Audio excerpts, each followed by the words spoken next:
All right, Thaisa, you're good to go.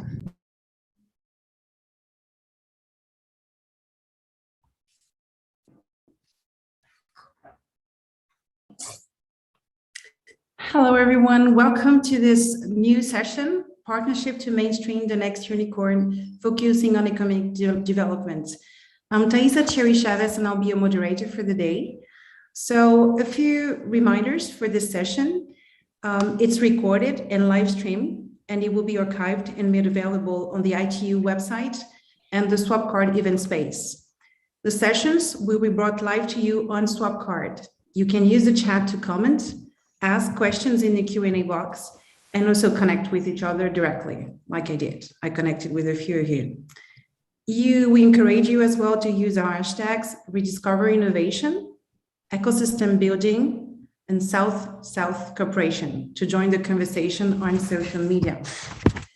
So today, it's going to be a very exciting session. We have all the panelists here ready to tackle big topics. And I'm going to sum up and give you the context of what we're going to be talking about today. So what we are trying to address here is nurturing entrepreneurship-driven innovation that offers new opportunities for economic development. Throughout the week, the sessions took us through an understanding of the stakeholders, of ecosystems and their needs, a deep dive on mechanisms to catalyze ecosystems that accelerate entrepreneurship and regional perspectives, sharing insights on key sector development as well as good practices nurturing. Today, in particular, we will discuss 3 ideas in brief, which can no less than that, transform the world, and our panelists will be making a final call for partnership to spread these ideas.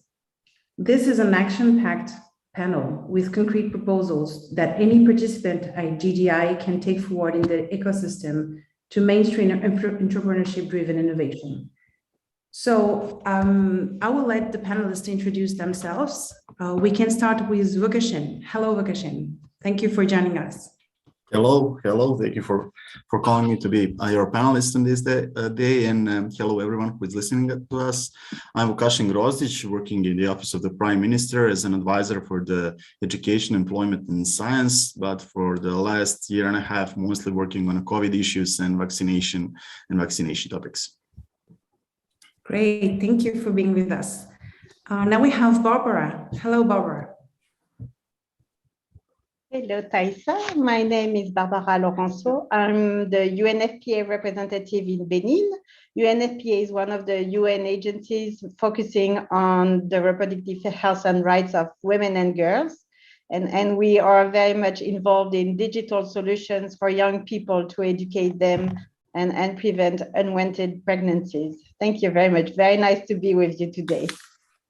Thank you for being here. And now we have David Matz. Hi, everyone. I'm David Maas. I've been an entrepreneur all my life, became an early stage business angel investor. Then I was part of creating several VC funds. And I spent the last 5 years, because I'm a true believer in collaborations, to help building local ecosystem programs and then connect them globally to collaborate. Thank you, David, for being here. Fred. Hello, Thaisa. Good afternoon and good morning. I'm really excited to be here. My name is Fred McFadden-Lurie, and I'm the president of Academic City University College, which is a private technology-focused entrepreneurial university in Ghana. Prior to that, I lived, schooled, and worked in the United States for about 25 years. Thank you. Wow. Thank you for being here as well. Now we have Ron that we have to thank in particular because it's 4 a.m. where you are now. So thank you for being with us. No worries. Thank you for having me. I'm Ron Seggi. I'm a partner at Benamu Global Ventures. We're a seed, A-round and expansion cross-border investor, almost for 20 years doing enterprise software. We have offices in India, Israel, France, Japan, and Palo Alto. And I'm delighted to be here. Thank you so much for joining us. And now we have Bienvenue as well. Thank you very much, Taisa. Good morning, good Hello. afternoon, everyone. First of all, I would like to thank the ITU for giving Intel the opportunity to speak at this year's ITU Global Innovation Forum, particularly on this panel. My name is Bienvenue Apukonto Soglo, and I'm the Director of Government Affairs Africa and EMEA CTO Liaison at Intel Corporation. In this role, I lead the policy and government affairs work in Africa in areas such as 5G, broadband, artificial intelligence, and other digital transformation policies. In addition to that, I also lead engagements with universities, research institutions, NGOs in Europe, Middle East, and Africa for research focused on emerging technologies and projects or initiatives at the intersection of policy and technology. And I look forward to our discussion on this distinguished panel. Thank you. Thank you so much. What a great introduction, all of you. You're doing great. Last but not least, we have Mike with us. Hi, Mike. Hi, good day from the beautiful east coast of Canada and Summerside, Prince Edward Island. My name is Mike Tasuska. I'm Director of Economic Development for the City of Summerside. Been working in the business of economic development for around 26 years. My goal is to make money in a beautiful city and the gateway to North America. So thanks, and I look forward to participating in the panel. Thank you. What time is it for you? Oh, it's only 8 o'clock, and Rod's got me beat. So hi to all of you. Thank you for the introduction. To introduce myself quickly as well. So I'm head of customer experience for Ideative, a digital intelligence agency based in Geneva. Been working in marketing communications for 20 years, and I'm specialized in digital leadership and digital culture. And it's my second time with the Global Innovation Forum, so I'm really excited to be here. So for all of you who are around the world attending this panel, we have a really packed conversation that is going to happen. We're going to take your questions, and at the end of the panel, we're going to try and answer as many as we can. And bear with us, please comment, be active so that we can have this chat together. So now we are going to be talking about these 3 ideas in brief. They could change the dynamics of developing countries to deliver economic development challenges and achieve the sustainable development goals. That's pretty ambitious, right? Let's try and make it today. So the first idea, the challenge we have here, and our panelists are familiar with this idea, and I'm going to take 2 of our panelists to answer those questions. And then as we go forward with the other ideas, we're going to have other panelists answering the questions.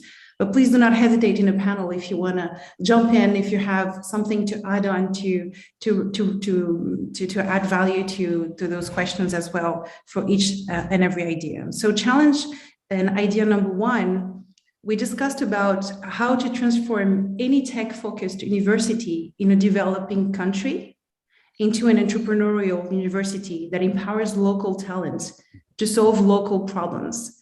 It's really about how to be more local instead of bringing solutions that, that are suitable for everyone. How can we make it more customized, more appropriate, more local?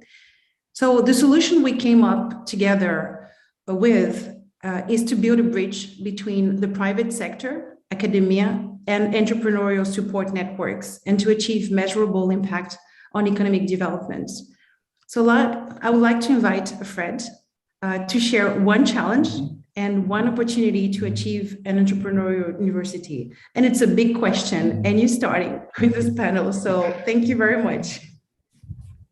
Thank you, Tasa. I appreciate the opportunity to be here. So, the issue of entrepreneurship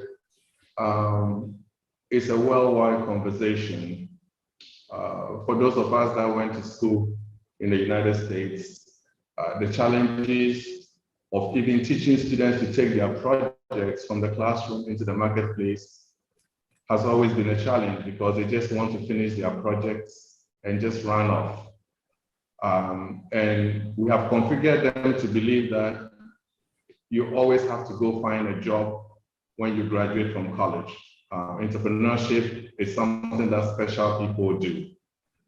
If you go into basements in many universities across the world, you see black theses and dissertations with perhaps some of the greatest ideas in the world simply archived away. In the developing world where I am today, the issue of entrepreneurship is also left to a bunch of kids running through traffic and trying to sell trinkets.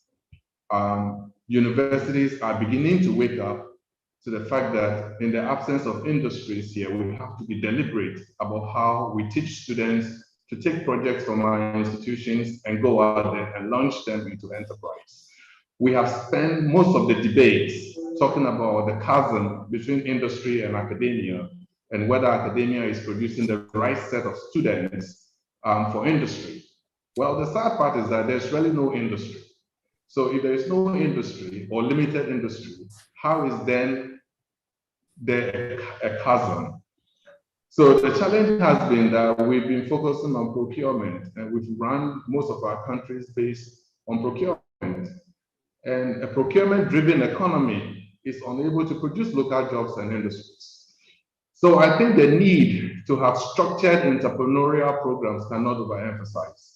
In my university, we focus that around our institutional pillars, which is contextual, to the African experience. Experiential, you have to touch and feel it. Unified means you have to bring a cross-section of knowledge, not just from one department, but transdisciplinary approach. And extensional, understanding that we can't teach you everything in 4 years. So I think where entrepreneurial curriculum even exists, which is quite limited because we have to design the ones we have from the scratch, using help from abroad, learning from those that are already doing it. Even where it exists in one form or the other, there is no structure to it. So I think for us to talk about economic empowerment and sustenance, and of course, align that to the SDGs, we have to be deliberate about how we design and deploy this curriculum, but more importantly, about how we sustain them.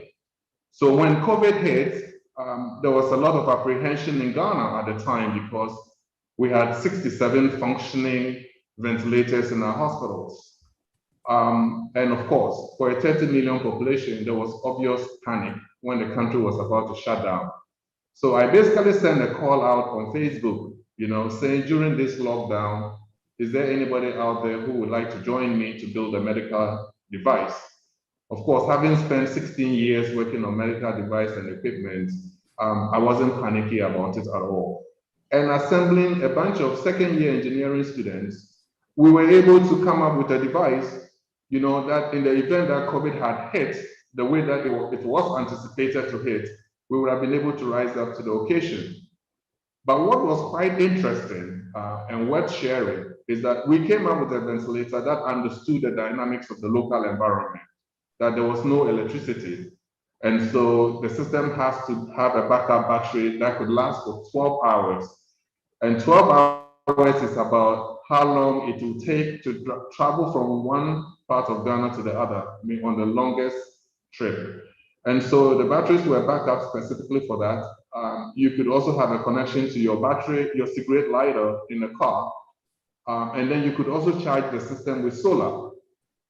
So I thought this project was interesting because it took into consideration the local dynamics and reality, which is you could have a ventilator and may not have electricity to even power it at the time that you need it the most. So look, I think rising up to that occasion, teaching the students that when there are emergencies, you don't cower in the shadows, but you actually stand up and try to find a solution to it, was a fundamental addition to how we actually deploy entrepreneurship at Academic City University College.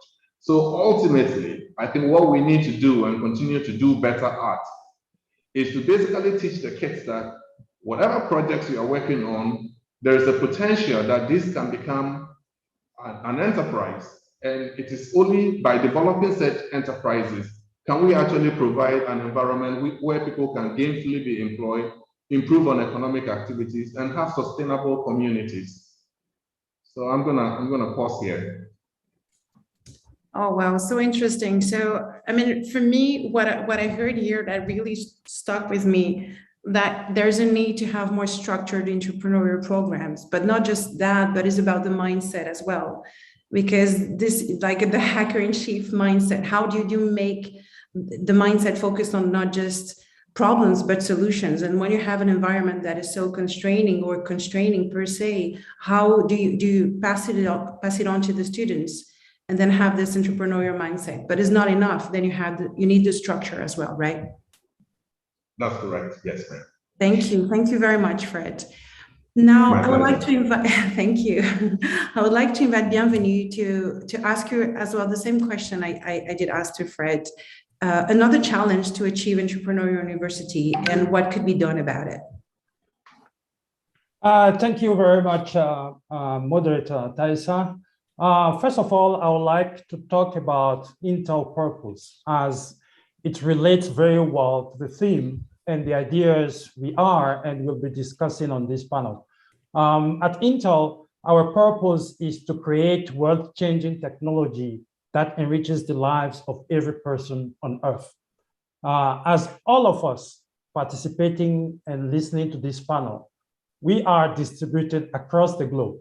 And the data that myself is generating, that the participants are generating on this platform, as well as all that data that are generated by retail stores, hospitals, manufacturing plants, and even automobiles, they must be moved, stored, and processed faster and more securely than ever before. So as you can see, there is a driving need for exponential more computing as we see the digitization of everything, which is being accelerated by what our CEO, Pat Gelsinger, calls the 4 superpowers. First, he talks about ubiquitous computing. Number 2, he talks about pervasive connectivity. Number 3, he talks about cloud to edge infrastructure. And number 4, he talks about artificial intelligence. Now, let's look at pervasive connectivity. What does it mean? It is about when everyone and everything is connected. And when you look at a report that was published by the GSMA in 2020, we have 3.4 billion people that do not have mobile internet access. And most of these people, in fact, they are living in developing countries. So the challenge or issue is how do we connect the unconnected or get people in underserved areas to get access to broadband, especially in developing countries. So one possibility could be enabling broadband access using edge computing solutions, for example. So we could have research that could be conducted around edge computing solutions, or researches that will be conducted to customize existing edge compute solutions that can help address these last mile connectivity issues.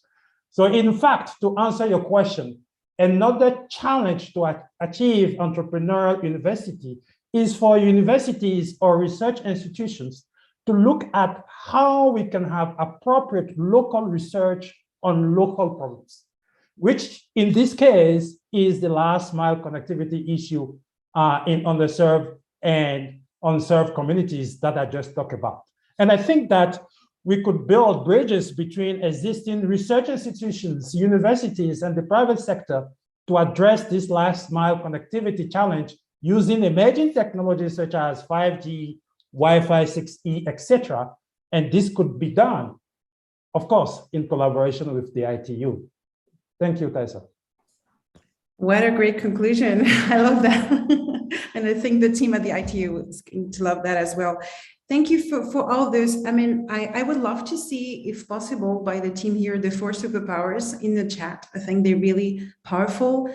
I think this topic as well of last mile connectivity issue and how, again, we mentioned local just before, how addressing local problems is by as well having this local stakeholders more integrated into the problem solving, not just passing on solutions that feed for everyone. Is that correct?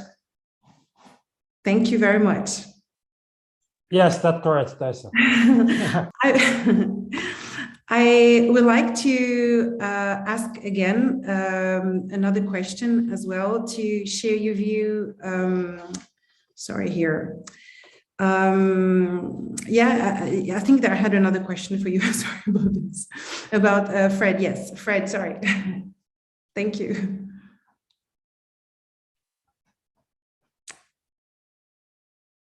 Fred, sorry. I have you here again. Could you please share with us another challenge about impact of the university on its environment as well, please?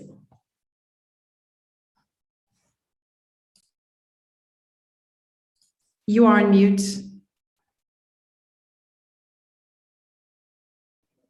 Sorry about that. Yeah, so I think Dr. Suglo touched on something that is quite interesting, that even within the global milieu of technology advancements and innovation, there is still the need to have the local perspectives in it. If you follow the AI challenge of late, there are issues that have been raised whether AI algorithms can recognize a certain set of people or not. So ultimately, for us to play in this global arena of technological advances, it is important that we take into consideration our local environment and requirements that are peculiar to our environment. So I think universities have to transition away from the theoretical position they've always held, believing that somehow the students have to be grounded in theory and industry will be ready to embrace them and teach them the practical. To a mindset that says that we need to train students for a future where they have to go build those industries, because those industries do not really exist in the form and shape we think are ready to take those students and transform them. So I think part of this transformational process is an integral curriculum, that when I say integral, it's integrated into everything that the students do. They need to have an entrepreneurial eye to it.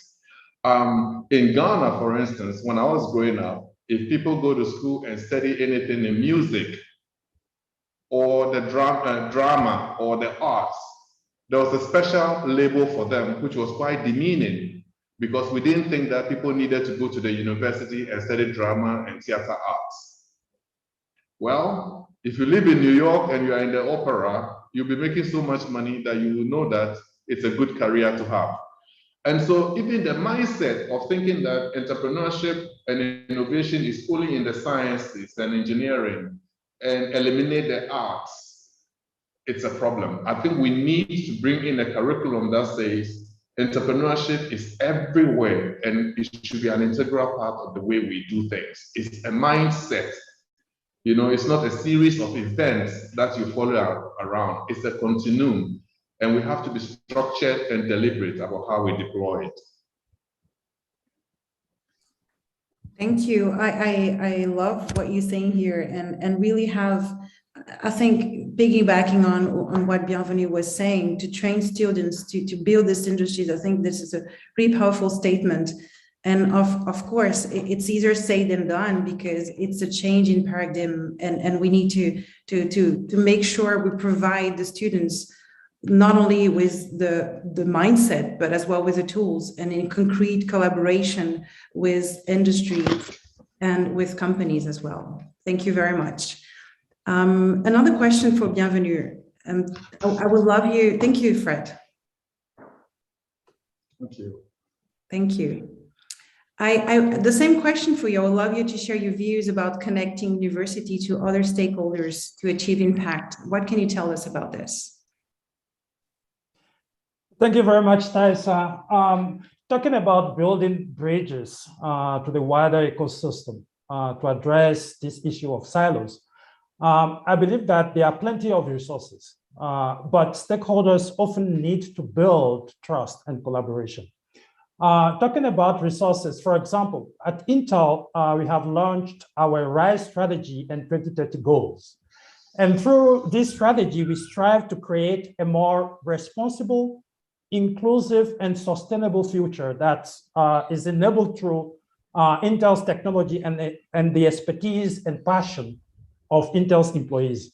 So in this commitment to making technology fully inclusive and expanding digital readiness, Intel has rolled out several programs. And then among those programs, you have, for example, the Intel Digital Readiness Program, which aims to empower the wider non-techie audiences with the appropriate digital skill set, mindset, tool sets, and opportunity to use technology responsibly in today, the AI-forward world. I'll just give one subset of example as this program. You have the AI for Future Workforce that seeks to empower future workforce from technical vocational schools with necessary AI skills for employability in a digital economy.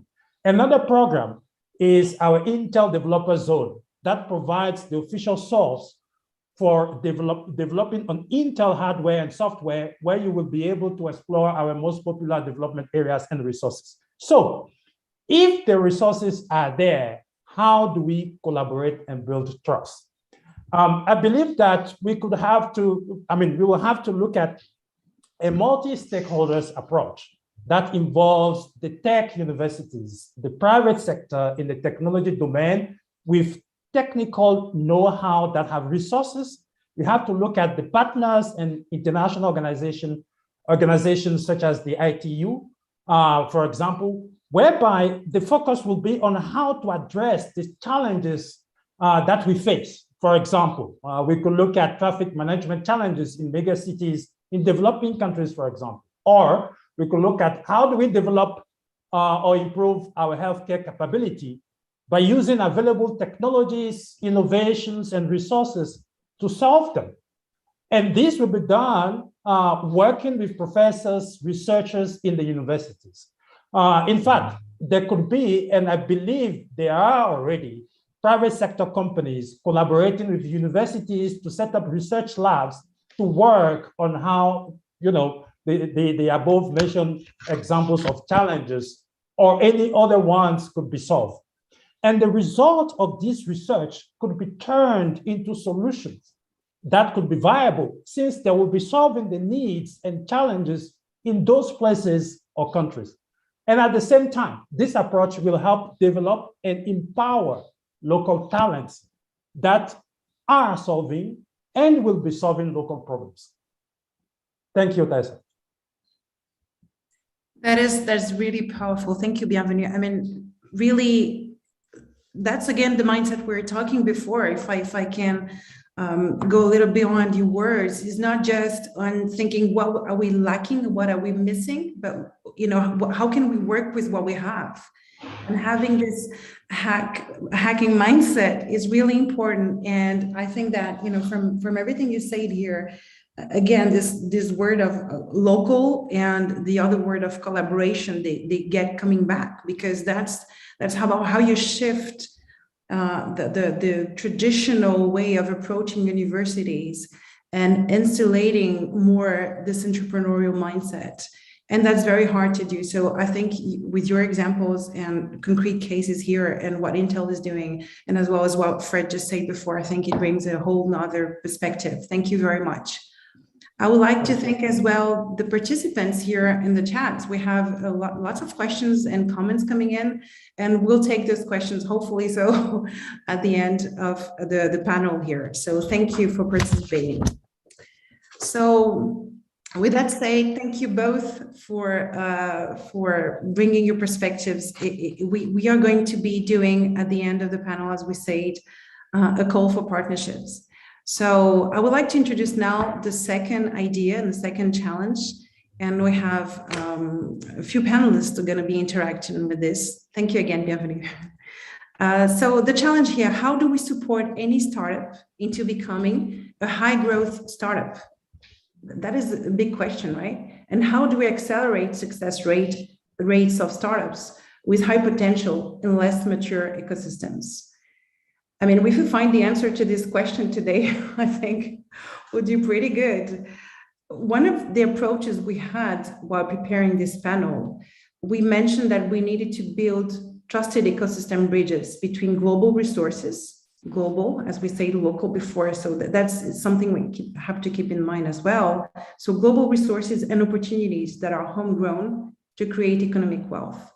I think that really gives us the context for the discussion to follow now. I would like to have David with me. Hello, David. Hi, everyone. Hi.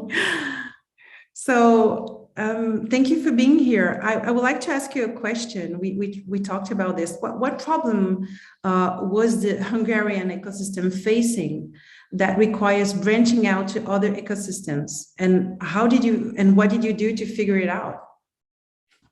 Thanks, yes. So when we looked at the challenges of high potential companies, what they face, we looked at both the super local and the global level. And we identified actually three main areas where an action was needed. One was, and we thought they are all very specific to our ecosystem, and I will come to that later. So one was that the whole buzz around startups and entrepreneurship is very concentrated in the capital, Budapest, Hungary, in our case, and there was very little going on in the countryside. So how to tackle that challenge, to have more deal flow, to have more ideas coming to light from the countryside, not just from the capital. The second one was that actually we are a small country with a very small domestic market. So if these companies want to get successful on a global level, they have to look for foreign markets from day one. And how can you support these companies to find their way in a foreign country, on a foreign market, with all the competition, with all the lack of resources, and so on and so forth.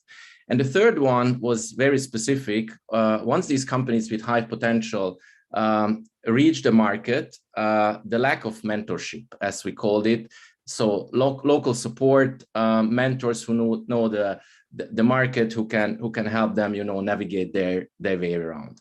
And I'm looking at my 3 minutes. So to sum up very quickly, we are really grateful for Mohamed Ba and his team at ITU, because we were able to publish our findings about our ecosystem at an ITU event. And surprisingly, we thought that our very local problems are not that unique. Many other ecosystems face the same challenges.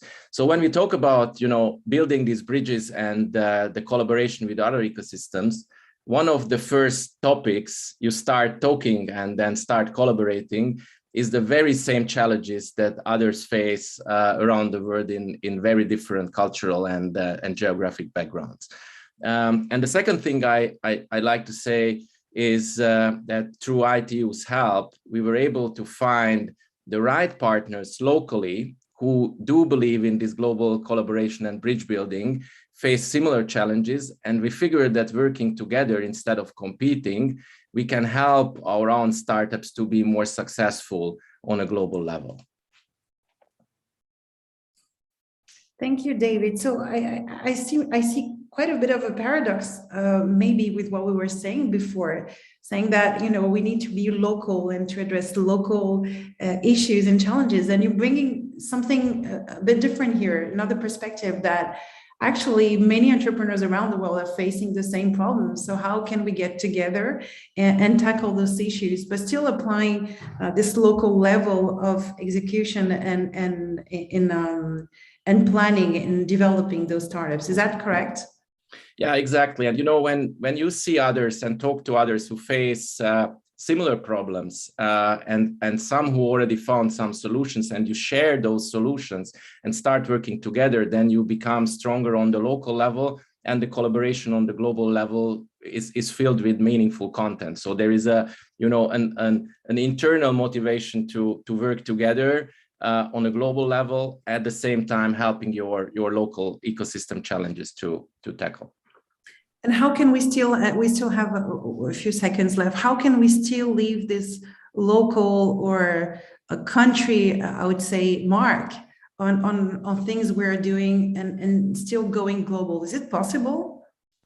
I want to bring just one example quickly. So if someone gets out of the country, is successful in a foreign market, you might think that they are leaving their home ground and they leave their country and they don't have that mark on it. But if you look at the mentors, the power mentors, the early stage business angels are exactly those people who come from a countryside, from a small community from a small ecosystem got successful, and they feel, again, the internal motivation to go back to that local ecosystem and help and show their example that this is possible. And I think this is, we talked about mindset building. It's super important, I think, in this area. These people do not really leave their country or do not really, you know, by being globally successful does not mean that you abandon your roots. It's exactly the opposite. You go back, and when you're successful enough, then you can afford to go back and you know, help build your own community or help build your own small ecosystem on a local scale. That's great. Thank you. I think all of us and all of you here in the panel maybe would have a different perspective, or maybe the same perspective. If we have time, we can discuss this. Thank you so much, David. I would like to talk to Mike now. Hi, Mike. Hi, how are we doing? So it's not 8 anymore. Yeah, no, it's 8:30, so it's all good. So I would like to have a question from a perspective from you. What have you seen as barriers to companies looking to expand?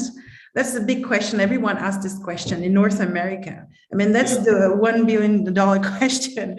And what does it mean for Summerside? So thank you for that.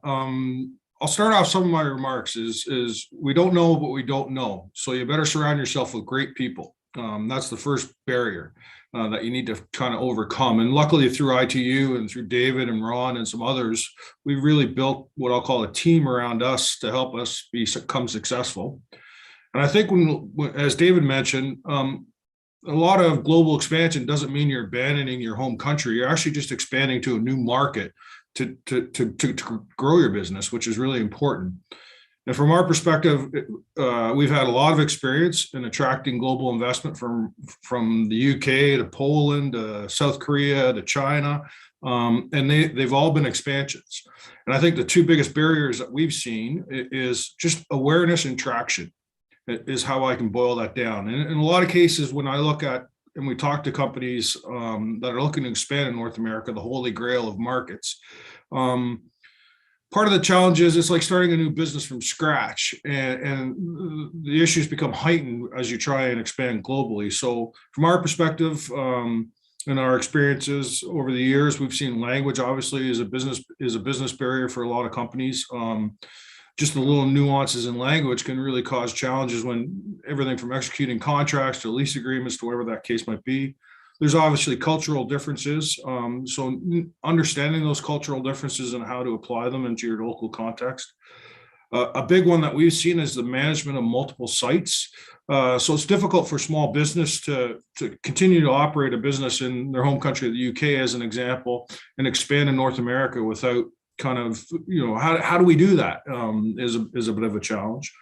The nuances of what we call the production of service and product. So in a lot of cases, companies from abroad try to come to North America with this great product, which indeed is a great product in their home country, but needs to somehow be customized and tailored in the North American context. I have tons of those examples I could speak to. But at the end of the day, it's not just simply pulling a product from a foreign market, bringing it to North America, and yes, we're going to succeed. That's not how it works, unfortunately. A big issue that we've seen as a barrier to companies is commitment. So if you're going to commit to North America, commit to it, and be prepared that it's going to be a long path forward. You know, business is a contact sport. You have to be here. You have to be on the ground. You have to get engaged. You have to develop relationships and those sorts of things. And then finally, obviously, relationships. We're big on building relationships, and that's how businesses work. We understand that and we get that. And the more that you can broaden your relationships, it's critical. In terms of what it means for Summerside, again, just quickly here, because I know I'm running out of time. We've built an ecosystem through by accident in a lot of cases, but recognizing the fact that we have a lot to offer foreign companies. We're a soft landing. I'll give a shout out to ITU again, because without them, we wouldn't have a lot of the tools that we have today as we've matured through this process. So we're pretty pleased with that. And for us, it's a perfect storm to help companies expand to North America in Summerside's case. So I'll leave it at that. I loved it. Thank you. That was very clear. You mentioned a few things here that really stuck with me. I was a mentor for Seed Stars, a competition that takes place once a year here around Geneva. And everything you said, I could see this from, people from everywhere around the globe that didn't understand that it would require not only patience, but commitment. And I think those two words you said were important, but as well customizing, how you customize, how you think locally and still, keep your roots. I think this stretch is very difficult to achieve. And something you didn't mention per se here, but I think it's really important to surround yourself with the right mentors. And that's one of the things, like to going strong, not only in North America, everywhere in the world. I mean, if you're from North America and you're trying to go to Europe, that's one thing you would like to achieve. I don't know if you agree with that.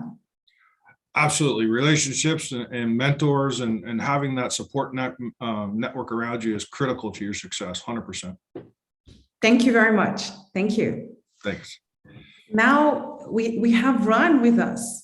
Are you still here, Ron? I know how late it is. Well, I'm still here. I'm still awake.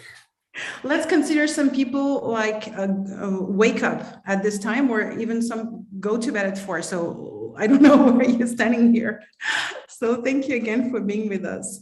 So, I mean, we are very lucky to have you as with other panelists. You are a very experienced cross-border investor. And we would like to ask you, how do you determine, again, $1 billion question, where to invest? Please give us all your secrets. And how do you help your startups build and take advantage of ecosystems in their home country and the target market? So it's really transitioning from that perspective from Mike. What can you tell us about your own experience? Well, yeah, thank you. And I think I'm going to just reinforce a lot of what's been said already by Fred and David and Mike.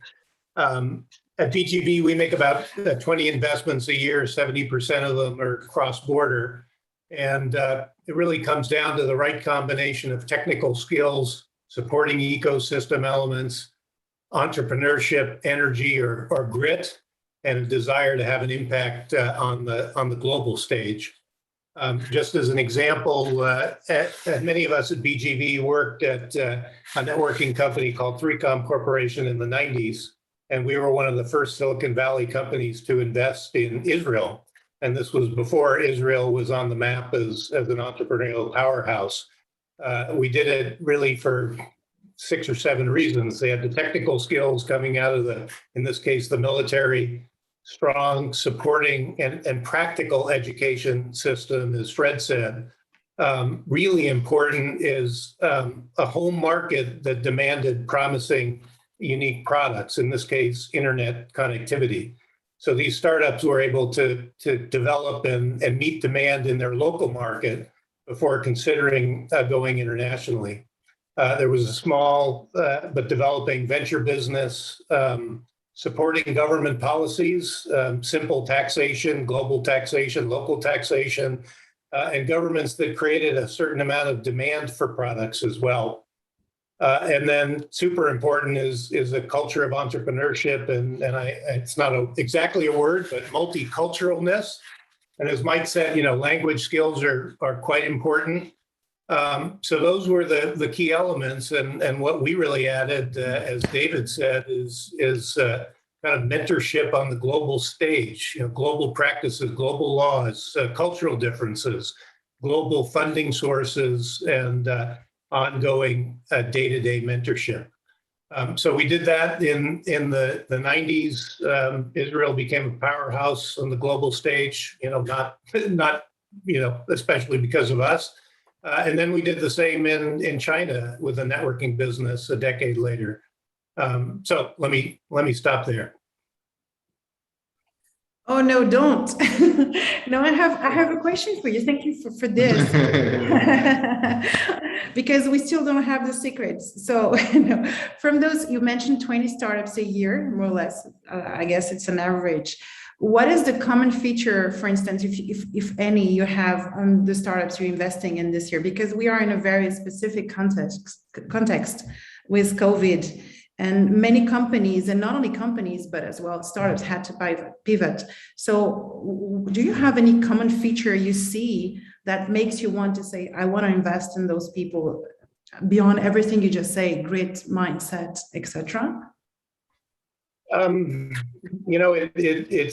It's really that. Obviously, the world is pivoting. In the last 18 months, we've developed or invested a ton in cloud delivered services, enterprise software, companies that are disrupting the status quo. And frankly, many of those are coming international. In fact, I would say 3 or 4 years ago, we were investing 20% outside the United States. Now we're investing 70% outside the United States because much of what's demanded today as a result of COVID is already being delivered in the developing world. So we're quite bullish on getting products outside of North America, for example, and bringing them here. That's great, thank you. And maybe one final question. What was the approach you had in particular for China? Because you mentioned Israel quite a bit. What about China? How did you enter this market?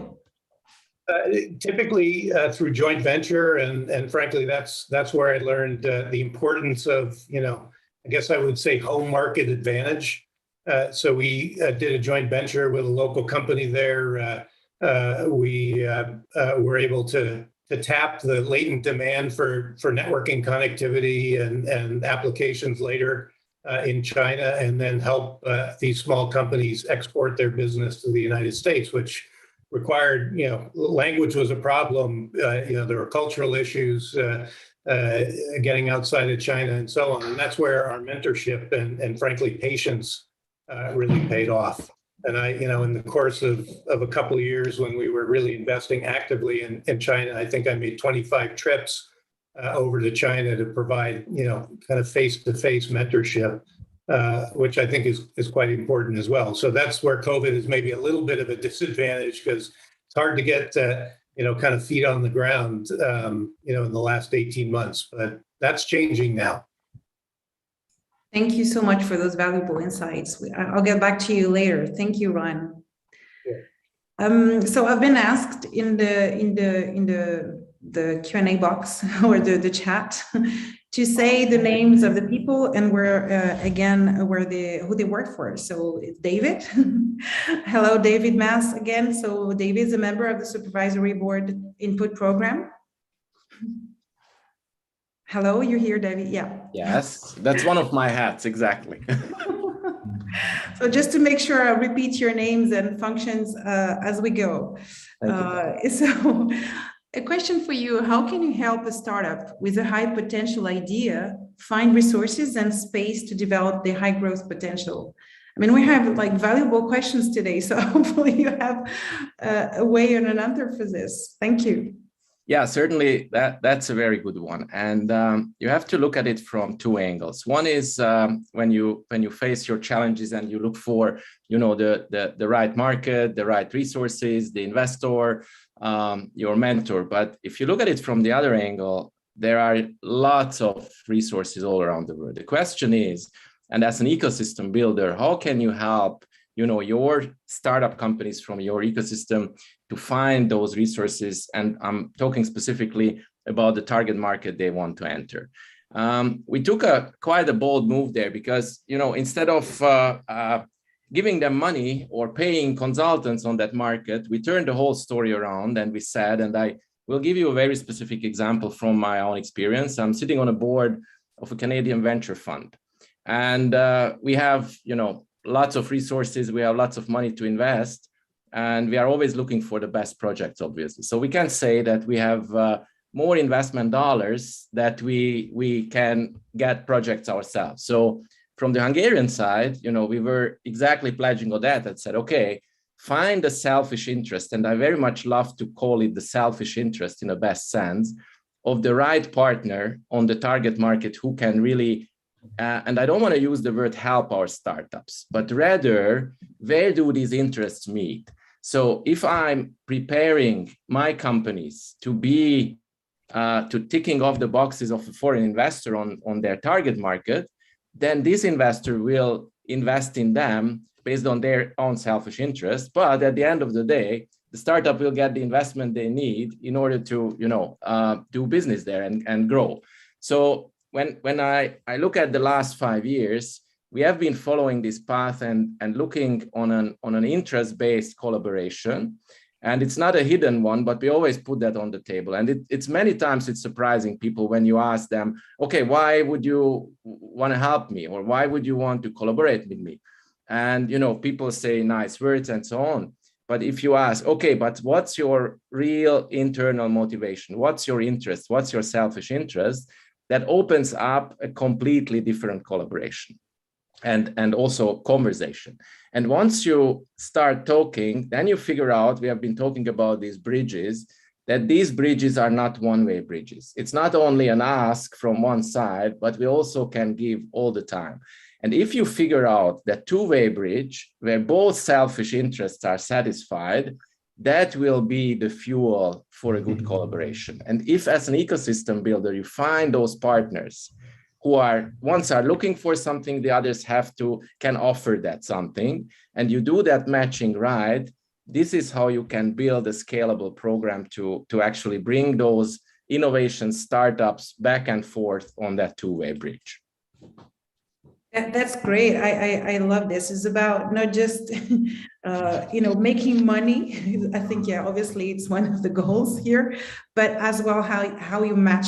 And I think to have a sustainable and long-term relationship with investors and startups, you need to have as well this interest-based connection. How would you, again, if you could answer this quickly, what would be your take for entrepreneurs and actually looking for investors? I heard this story that, it's about the 51%, not the 49%. I want you to have in mind that for me, it's important for you to be on 51% and not 49%. I want more for you. Have you heard that? You mean from an investor's perspective? Yeah. Well, if I'm investing in early stage myself, and I would never take more than 15 to 20% of an early stage company, even I'm putting up all the money. It's again based on selfish interest, because if I take away, 70% of the company of that youngster, who will do the work? What is his or her motivation to actually do the work when I own her or his company, right? So you have to put yourself in the other's shoes, and it's just common sense. And then figure out together how that works. So I would even shift that 51, 49, especially in early stage, in order to have the parties motivated and take equal risk in an early stage business. That's great. Thank you very much. Oops, sorry. Now we have a Mike. So again, repeating your title, Director of Economic Development, City of Summerside. Mike, thank you for coming back with me. So here, you're not on mute, good. So I'm sure people are curious to know Prince Edward's Island. Where is it? So it's a small city on the east coast of Canada. You can tell us something about that makes it wants to come. It's attracting global investors and entrepreneurs alike, using its Living Labs program. Can you tell us about this program and what are some success stories, and a little more about Prince Edward's Island? I want to know. So, thank you for that. So just for context for the audience, so Summerside, Prince Edward Island is a city of 15,000 people in a province of 160,000 people on the very east coast of Canada. Couple things about us: 70% of our energy comes from renewables. So wind, solar, battery. And we work with startups, everything from actually Samsung Renewable Energy of South Korea is actually a long-term investor in Summerside, to a startup in Poland that we just struck a deal with to do some testing and validation of their products. We're also known in the IT, the aerospace, agriculture, fishing, and certainly renewable energy. So just a little context about Summerside. You want to visit us, it's bigpossibilities.ca, and we're always open to having conversations because we try and share what we've learned. So from our perspective, in our experience, fiscal supports and financial incentives aren't the be all and end all for companies looking to expand in North America. So what we try to do is our value proposition is based on entrepreneurs don't want to waste time or money. They want to get to the market. They want to start succeeding as quickly as they can. The thing that we've recognized under our Living Lab program is that we have some of the most sophisticated infrastructure in North America. And if you took our infrastructure, you could actually move it to New York City, to Boston, to Toronto, to Vancouver. It's the exact same infrastructure. But what we've done, and it's probably one of the more smarter infrastructures. So what we've done is said to companies that are looking to expand North America, that want to have a footprint in North America, is that we'll open up our infrastructure for you to play alongside and develop your product and take it from the tabletop into real life. But the other thing that we do is we probably have about 150 years experience with our management group and our team that exists around the community. And that's only inside our organization.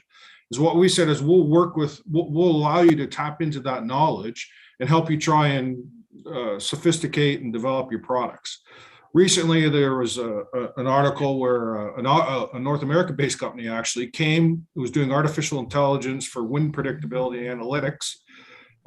They worked with the city of Summerside side by side. We actually invested in the company, which is unheard of for municipal government. They developed their product or service, actually saved us money, they saved money, and then they took that technology and the conversation, we went with them, and they are now selling in India that same technology. So they developed it here, refined it here, were able to be successful here and take the lessons learned and apply them to other foreign markets. And so that's what the Living Lab's about. It's about from water to sewer to electric to recreational complexes to police departments to fire departments. There's innovation inside of all of those things. If we can find ways to open that up to help entrepreneurs grow and that we can get a win, the entrepreneur could get a win, and then we could help them find ways to expand inside of North America, that's a win for everybody. And I'll stop there. Thank you. Do you have another success story? You just mentioned one that really could speak to our global audience here, that they could take they could have some takeaways that what worked and great insights on what worked for this particular example? Yeah, maybe I'll talk a little bit about our relationship with Samsung. So here's a city of 15,000 people, drops itself into South Korea, meets this global conglomerate, Samsung. Presented them our kind of ecosystem, our Living Lab, our infrastructure. Samsung became initially enthralled with saying, that's the kind of community that we want to work with to grow the renewable footprint and test some assumptions. So we actually did a first in the world project with Samsung, which is a behind the meter solar battery storage system for large scale users. And the intent of the demonstration project was to prove that, and this is 5 years ago, to prove that solar and battery can work together to lower your energy costs. We've now taken, so Samsung came to us and they actually invested in the project, and now we're collaborating with them to take that system across other parts of North America. Proved in Summerside, adaptable to the rest of North America. So that's just another example of kind of the partnerships that we try and deliver. I love that. That exactly what we were mentioning before, how, you can take this local and bring it to local. Global, sorry. Thank you very much. Thank you. Thank you. Ron, is Ron still around?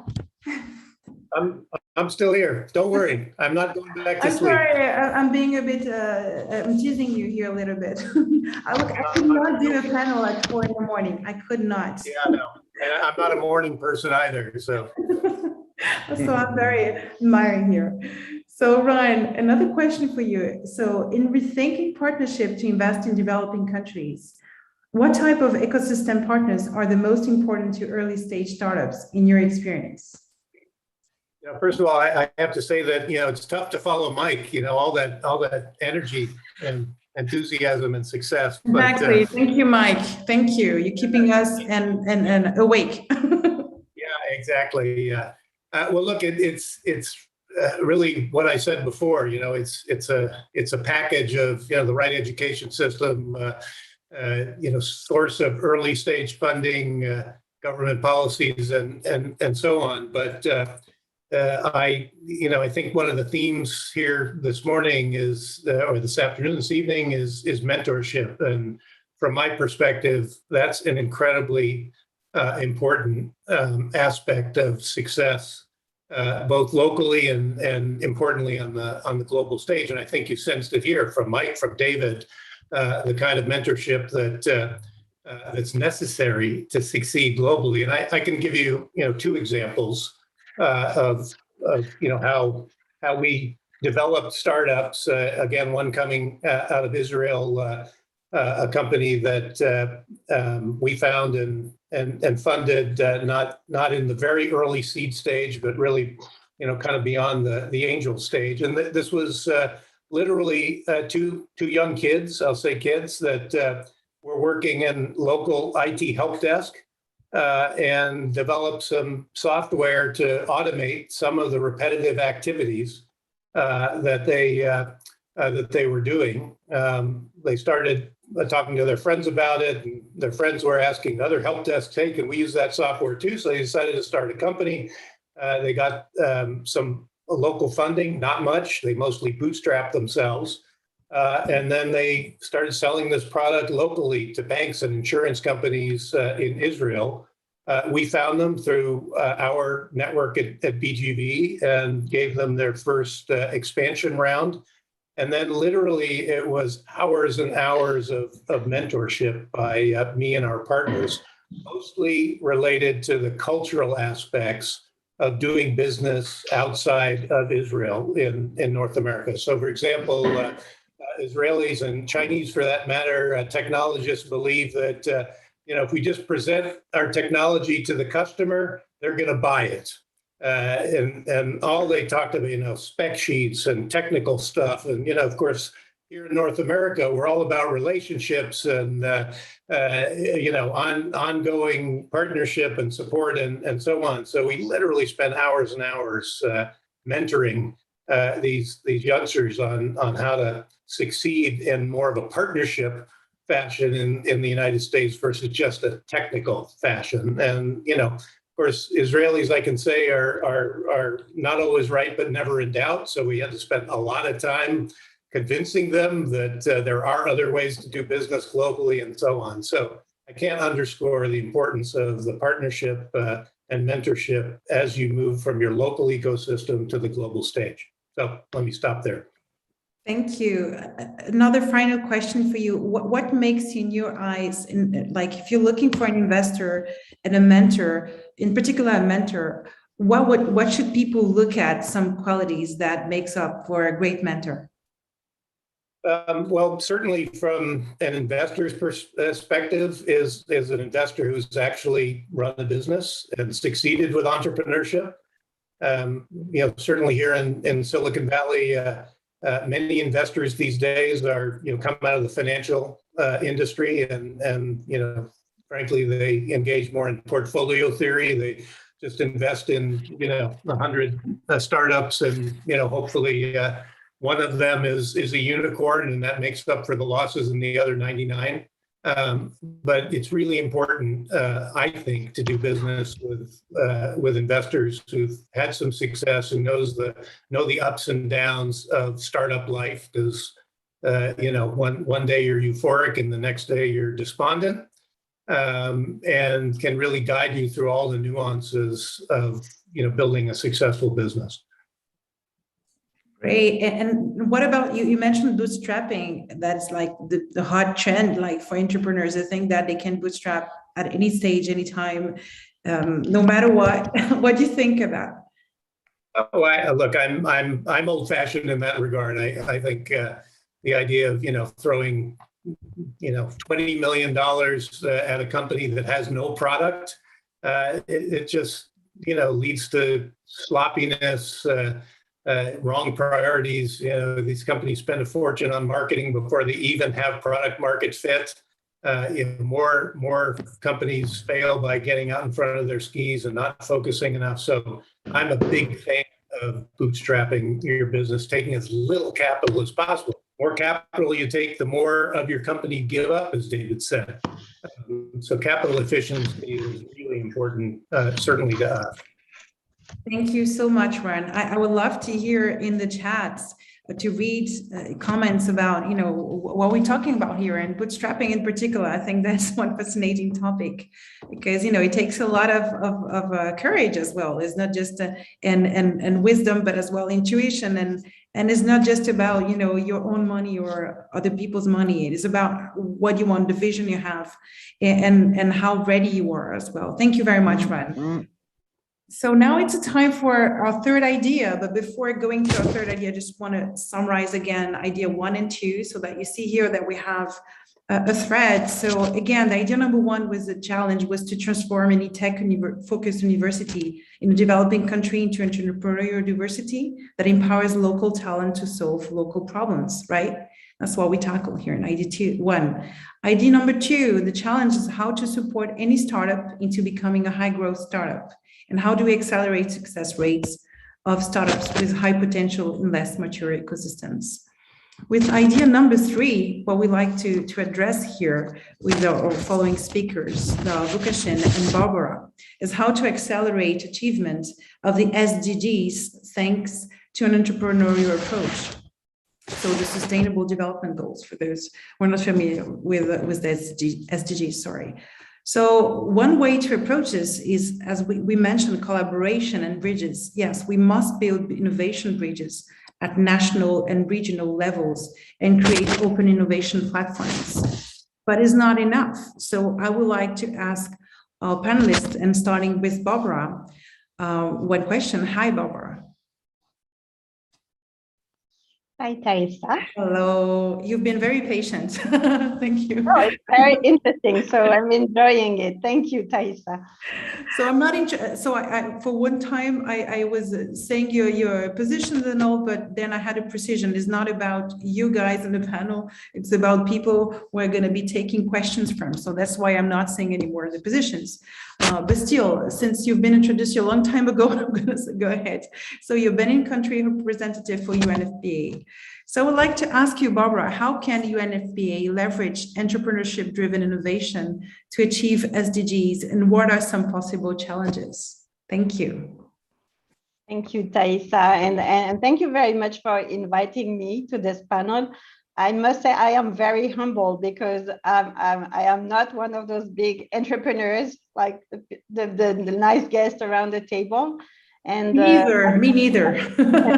So I do work. UNFPA is a United Nations agency. So I'm really coming from if I can say, a very different perspective, not from the business world and not from the entrepreneurs world. And actually, I know that the UN is also very sometimes well known for not being very business oriented. So it's a challenge to be here, and I thank you very much, and I'm very humble. I'm also very humble because I know Mr. Soglo is also related to Benin, where I'm sitting right now. So I will be very, I will be very humble, and Professor Fred also is from the region. So I will just share my candid view of the bridges that we can make and the reason why I am here. And maybe talking about bridges, Thaisa, it was very interesting to listen to the first 2 topics. And the first bridge for me is really the bridge that we're trying to nurture in the UN, of the bridge between the health sector, the youth and entrepreneurship sector, and economic development. And in my daily routine, what I'm checking my KPIs, if I can say, are counting maternal deaths or unwanted pregnancies at school. So it's very different from what has been discussed previously. But we have seen now more and more that the way international cooperation has been working, especially in the health sector, is not making the right results. We are not achieving the SDGs, especially the SDGs on health and girls and women's empowerment. So we definitely need to work in a different manner and create new bridges. And this is why and how I'm very privileged, because in Benin, there's and in the sub-region, and Ghana, of course, is one of the lead country to this regard. There's really an effort to try to position social entrepreneurships and young people really at the center of the solutions in the health sector. And we are talking now about full new areas of self-care, like young people, they manage to use their phone to get beer, but why can't they just get condoms? So this type of subject that we are working on. And the idea is that if a young person is able to manage a small business or related to health information or health services, it's actually a business for him or her. So this is how we get connected with the social business and how we're trying to see how to connect and make bridges. And there are a lot of challenges. I mean, this is very new. And the first challenge is the mindset for all of us. I'm sure you're surprised to see me around the table, some of you, and I'm surprised to be sitting with some of you too, because I know that we're so different. But still, we connect and we connect and we connect thanks to ITU, by the way, and we connect because you were talking about the offer, like having tech schools that are able to respond to local needs, or having startups that can really provide big solutions, like for example, for the local production of vaccines. And I'm talking on the side of the demand. There are a lot of demands to accelerate the SDGs, and we can't do this in a sustainable manner unless we get the social entrepreneurs, especially young people, involved. And so thank you very much, Thais. It's so exciting to be here and humbled to contribute. Thank you very much. Thank you, Barbara. You're so enthusiastic. It reminds me of myself.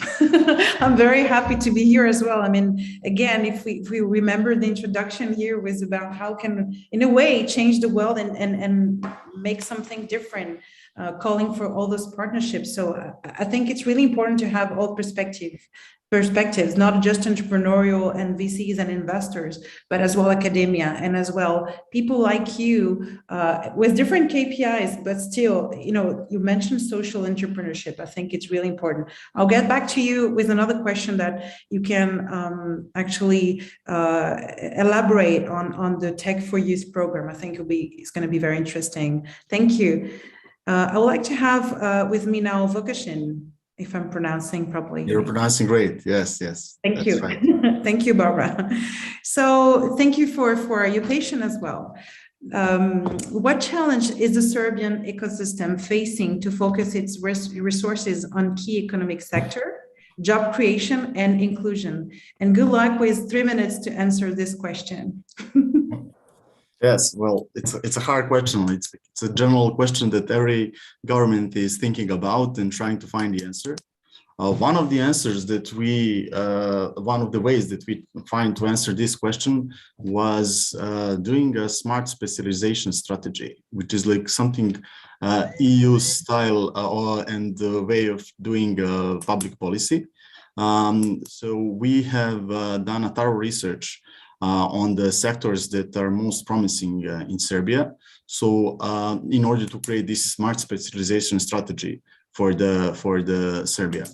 And it gathers decision makers, academia, business communities, civil sector, and all the other stakeholders in order to identify the most promising sectors for our country. And in Serbia, after all the thorough work for 2 years, we found that what will be our strategy is food for future, ICT, future machines and manufacturing processes, and creative industries. That is something similar to that we already knew, but now we have it with the data, with the right data from the business and from the analysis. The main strategy of the government of Serbia is to focus on ICT or IT and to focus on education, and that we have started 5 years ago when the current Prime Minister enrolled in the government, and we focused our resources in programming in schools from the 5th grade. So we are learning Python from the 5th grade. Last year, we introduced the digital world as a special subject from the 1st grade of elementary school. So our kids are now learning algorithmic thinking, cybersecurity, and protection of the environment in the digital world. And creative industries is something that we are now found that we have 20% of increase every year in the export, and we understood that it's like the sector we will focus on. Plus, we adopted the strategy for artificial intelligence last year and established a new institute for artificial intelligence, and they're now are recruiting people and having big ideas what to do. Plus, we are doing this digital innovation profile with ITU, and we hope that it will help also to find the right area in which we'll focus our resources.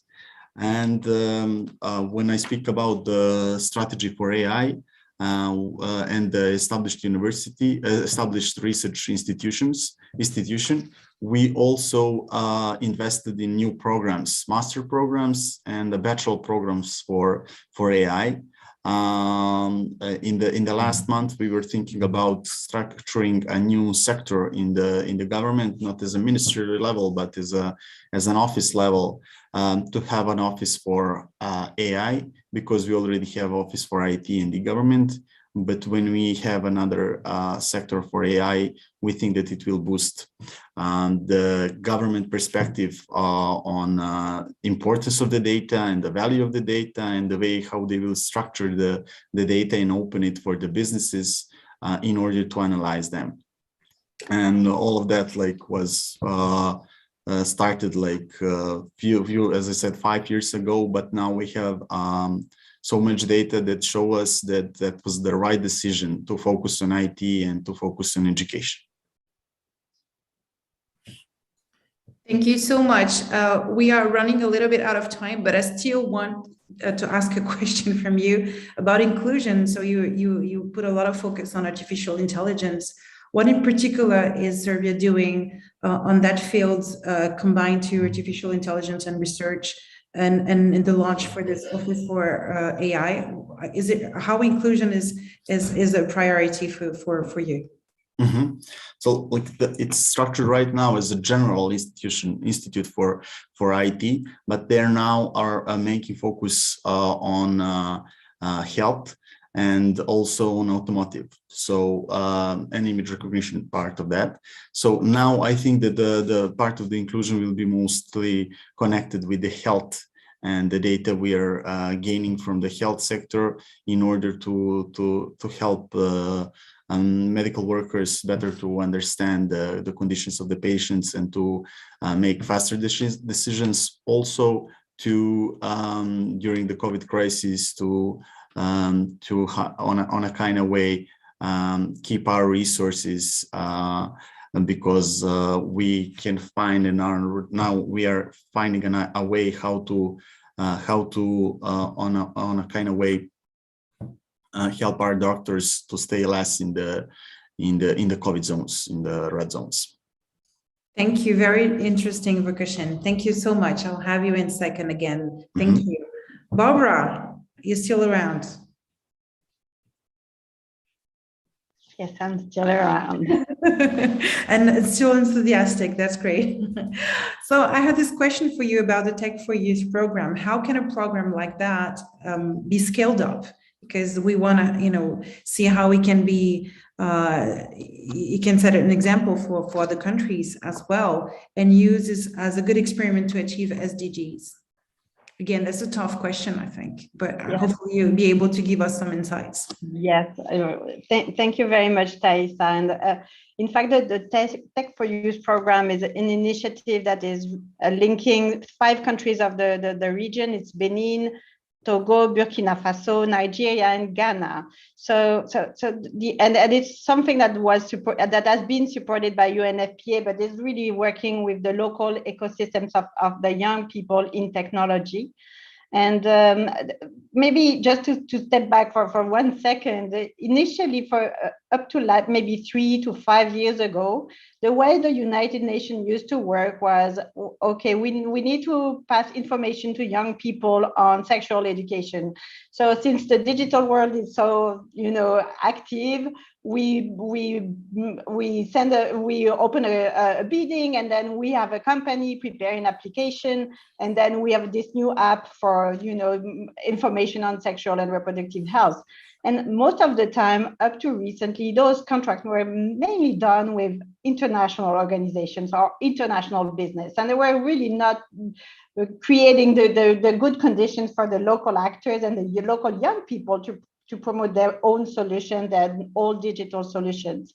So the first step some years ago between those 5 countries was to say, how can we make sure that the solutions are not coming from abroad, especially on those important sensitive subjects for young people, but are really the solution created and fostered and nurtured by the young people themselves.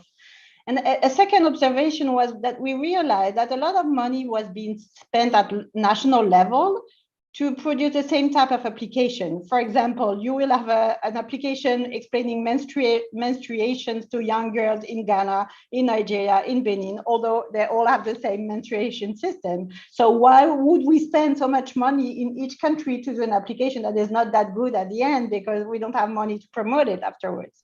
So the Tech for Use idea was really to make sure that there's a dashboard, a backend dashboard for all those countries where they could put all the contents that are available, including all the new features with NLP and artificial intelligence and chatbot and so on. And that every country then can use the content that is there, so that we don't have to reinvent the wheel every time and spend too much money for the same product. But now, and that's where the partnership is coming to the picture, is that we realize that for such a system to work, it has to be sustainable. The business model has to work, and it has actually to be led by the young entrepreneurs, so that they create the content and they get resources, money, and they sell it, and it's a functional system. So we were very, very lucky, because ITU actually came and in support, because that's where we see the limit of our own limits. As in our area at UNFPA, we didn't know how to support a open innovation ecosystem for the sub-region. We don't have this capacity. We know how to talk about condoms. So now we are very happy, because the ITU is supporting us, and many other partners, from the academia, from startups, for young people, for health centers, the government. And really the idea is to go to an open innovation ecosystem for young people in technology that both meet the need for them to make money, have a job, but also answer some question on health education and health services. Thank you very much, Taifa. Thank you. I love your passion. And you need to have that passion, right, to kind of run this program. So keywords for me here, again, a local collaboration. And you brought another perspective as well, smart usage of resources and technology. You cannot work without this perspective as well, this mindset. Is that correct? Yes, definitely. We need a mindset, and we need the partnership. And we need the people from the business and entrepreneurial sector to get involved and support us, people from the social sector, and to make sure that we develop business models that are good for all of us, and actually meet the needs of the SDGs, and especially the SDGs on health and young people. And economic development, of course. Thank you. We have one final question for Vukashin. I just would like to tell the audience and our speakers as well. I got a green card to go a little over time. So if you guys can stick around for a little more, that would be great, so that we can take 1 or 2 questions from the chat. And again, don't feel frustrated if you don't get your answers straight away. The speakers are going to be able to answer, and actually the speakers can answer directly on the chat, either via private message or directly within the chat here for the session. So thank you for your patience, and the conversation is so interesting that I would really recommend to anyone here in the audience to stick around. Thank you. So Vukashin, the last question is for you. You see, last but not least, you have the last question for you. Thank you again for your patience. So my question to you is, did the ecosystem in Serbia come together during your experience with COVID-19? And what did you learn specifically? Yeah, well, the COVID-19 hit us hard, as everyone in the world. But what I see from the governmental level is that on a kind of way in a processes that we have, the governmental processes and with civil servants work, it helped us on a kind of way. That was like a few months when we have a curfew, when we had all to go online and nobody was thinking about like, do we have a computer, do we have a laptop or a mobile? Everything was digital and we needed to go online. So it pushed us and the whole system to do it fast.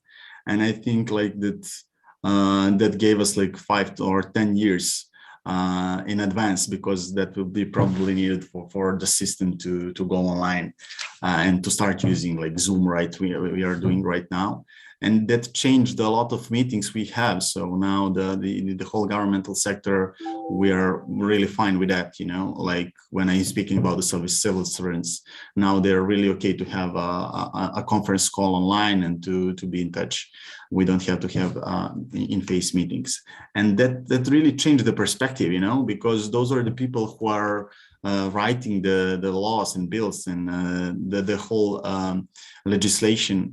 So now they understand that the job and the work can be done differently. The documents could be signed differently, you know, online, electronically. And that changed on a kind of way everything. What is also important is that we established an office for IT and e-government in our government 3 years ago. And in the moment when the COVID came, it really helped us to on a kind of way in 10 days to create a system where you can have like your vaccination reservation, and in a month to have like the whole system for the registry of the people who want to get vaccinated. And we can have this quick response to all the needs we experienced during the vaccination process. And I think that we done it quite good, because we create the whole system which prioritize people by age and by their medical condition.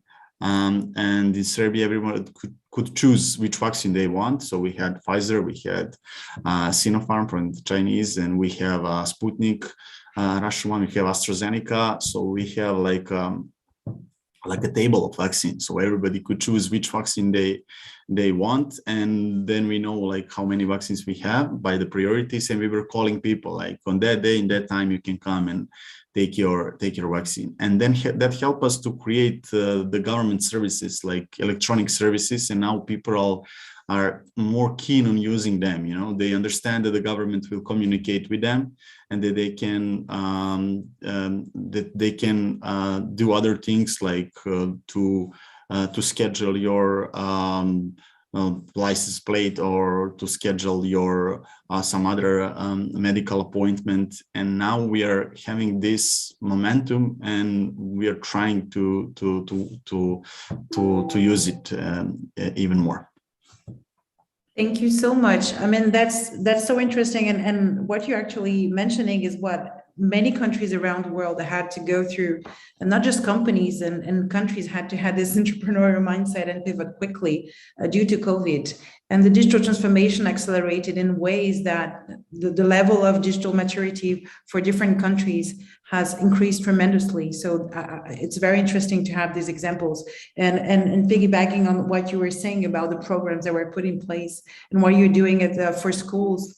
And I think that's fascinating. And if you take, for instance, Switzerland, this is something that's still taking time to implement. We're still not there. I'm not going to talk about, for Switzerland, because I'm not a member of the government, but still it takes a lot of time. So kudos to Serbia for doing what it takes to accelerate digital savviness amongst the young people, but not only the young, the entire population. So thank you very much.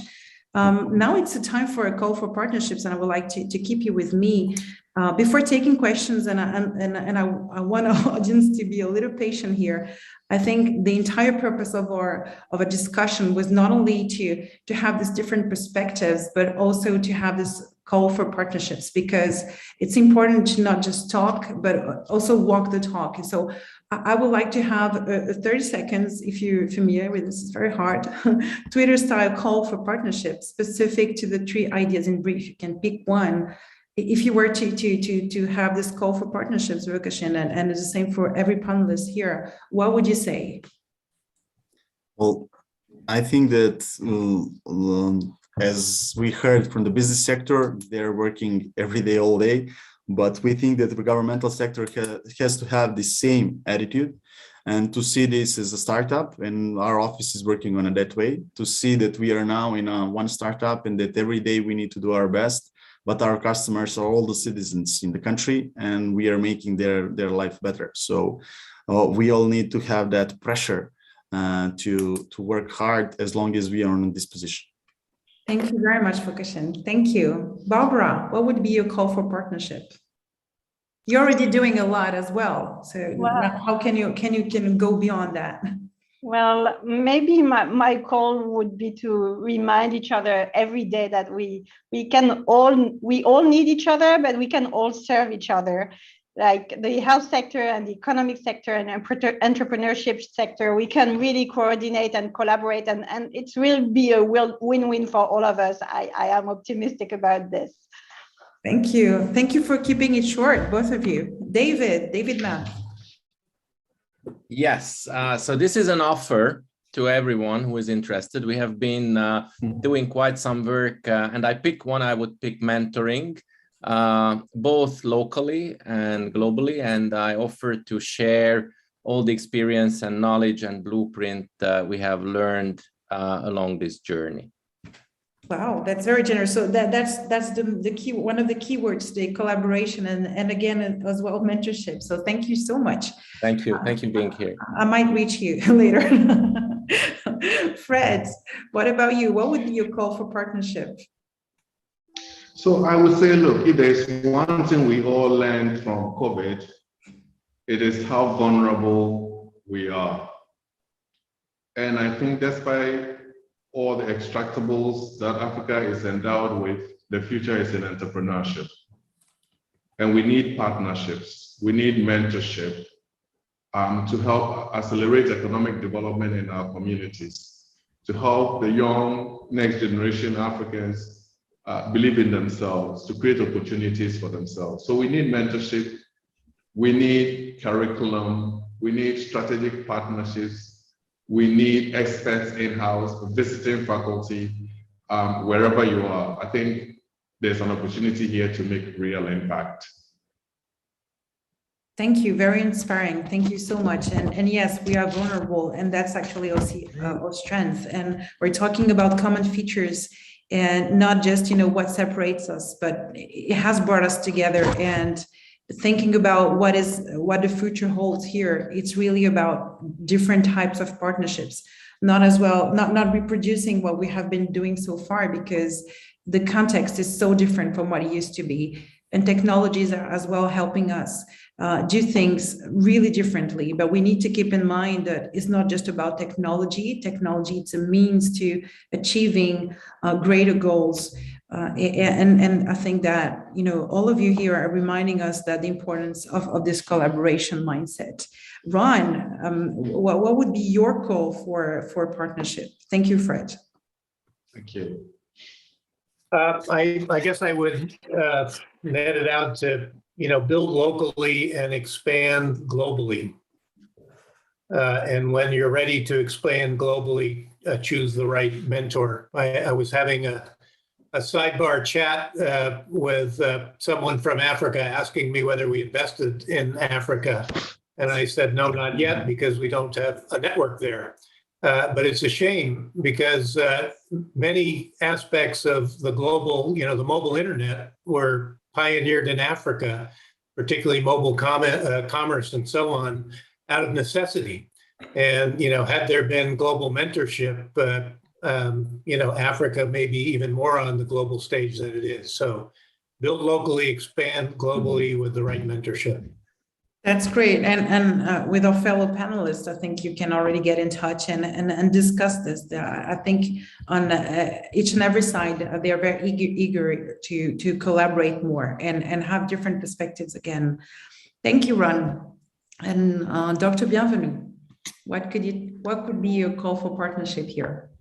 Thank you very much, Taisa. I would say establishing a proper governance model and measurable impact framework is key to transform any tech-focused university in a developing country into an entrepreneurial university that empowers local talent to solve local problems.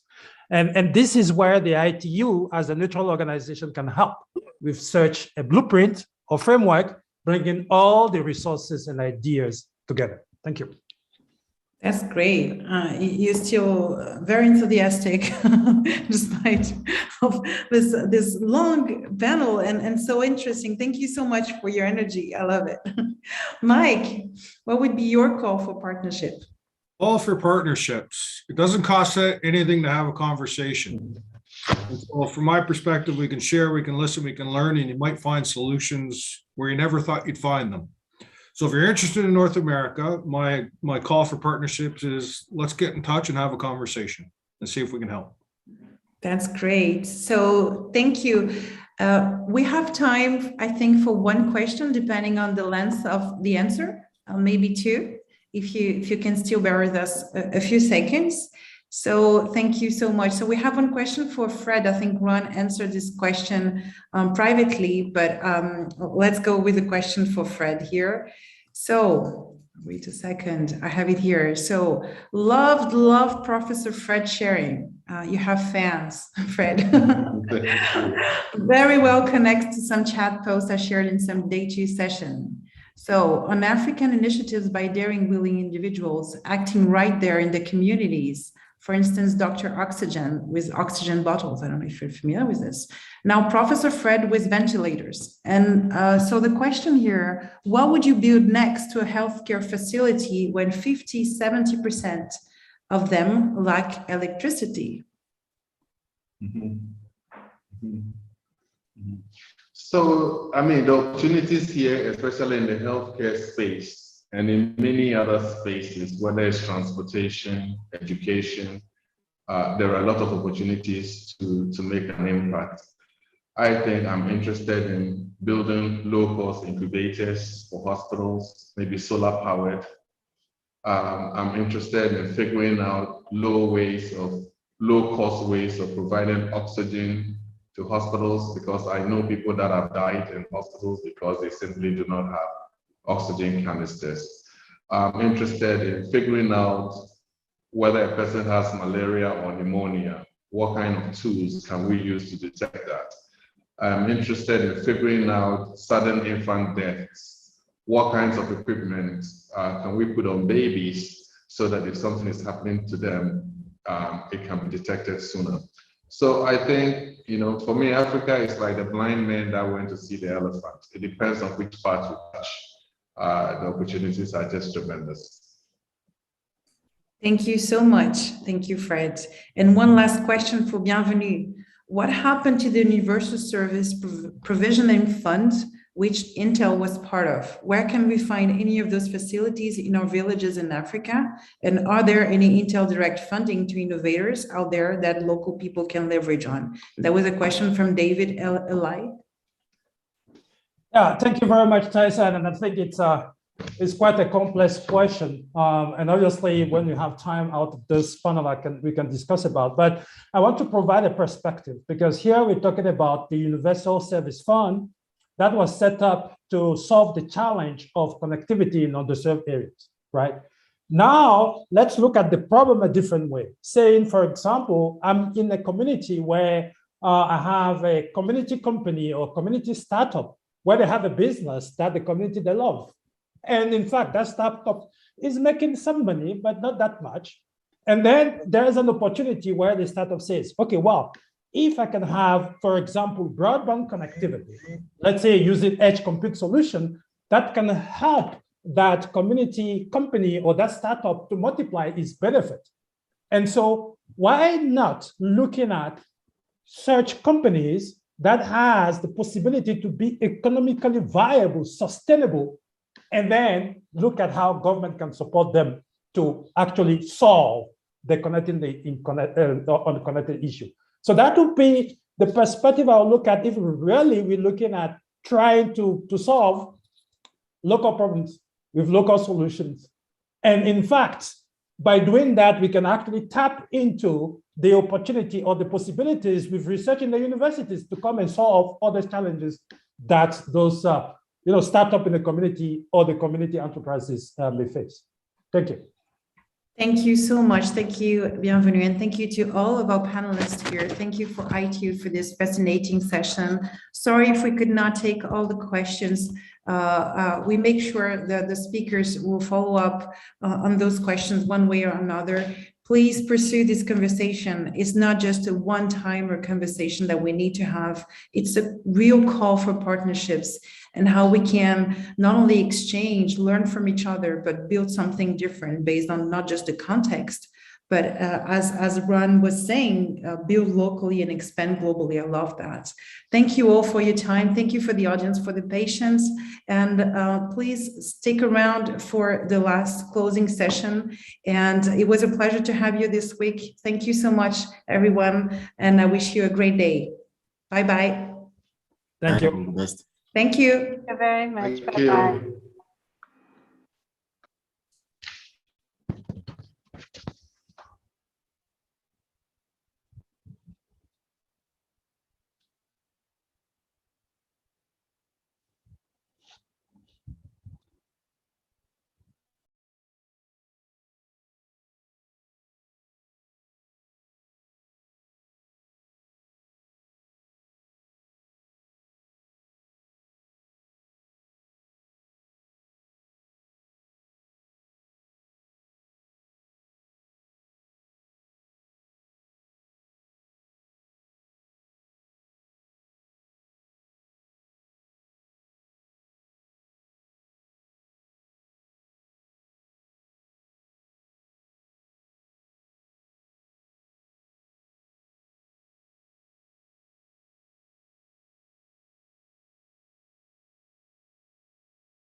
Dear panelists, thank you for joining.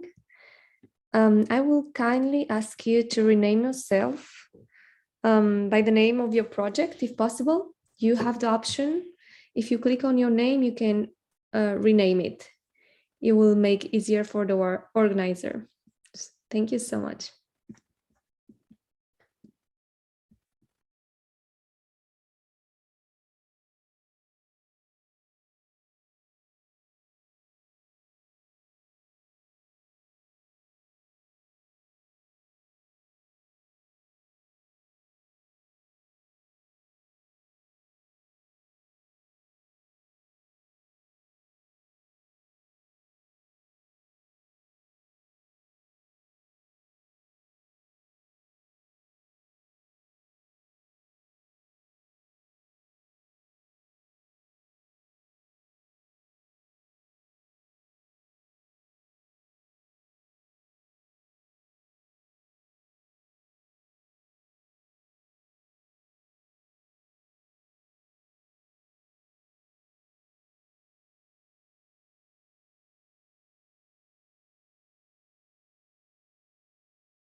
Hello, can you listen to me?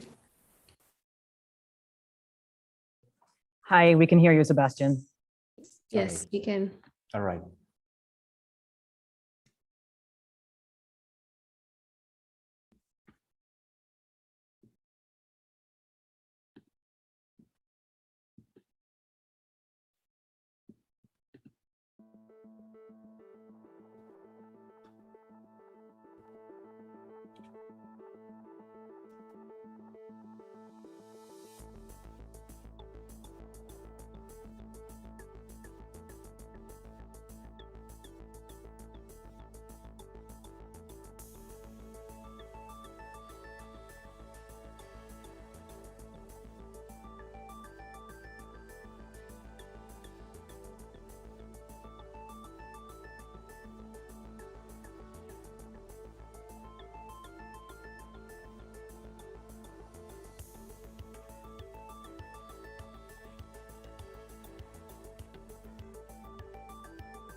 Dear panelists, thank you for joining. This is a reminder for those who have joined later. So we will kindly ask you to rename yourself by adding the name of your project on your name so we can manage it easier. Thank you very much.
Hi, Doreen. We'll start soon. I think one of our speakers dropped out from UNOSCC. Oh, she's back. Hello. She's back? Okay. Can I just test? Can you hear me? You can hear me okay? Perfect. Okay. Hello, Doreen. This is Grace. Hi, Grace. Nice Hi. to see you. Welcome. Thank you. Thank you. Celia, are we ready? Live stream? No? Okay. Just Hello, everyone. Moments. Hello, welcome, Samir. Thank you. Thank you. Thank you, Mohammed.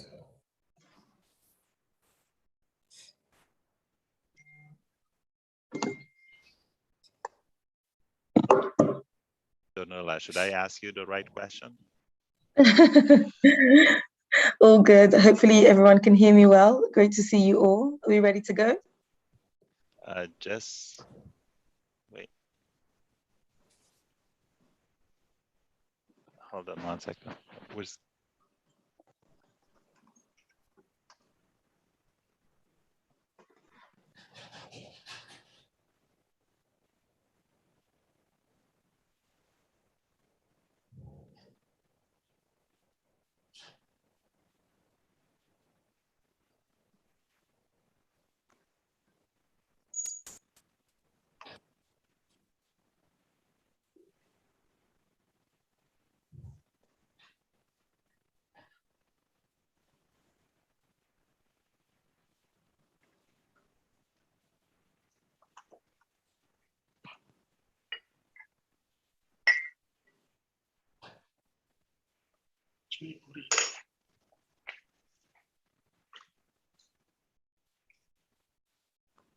Hello, you're good to go, Donella.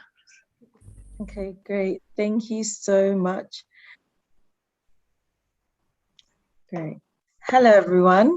My name is Danola, and I work in the Generation Connect team at the ITU. Just firstly, before we get into the program, I would like to remind everyone that this session is being recorded and live streamed, and it will be archived and made available on the ITU website and the Swapcard event space. This session will be brought live to you on Swapcard. Use the chat to comment and ask questions in the Q&A box and connect with each other directly. You can use our hashtags, hashtag rediscover innovation, hashtag ecosystem building to join the conversation on social media.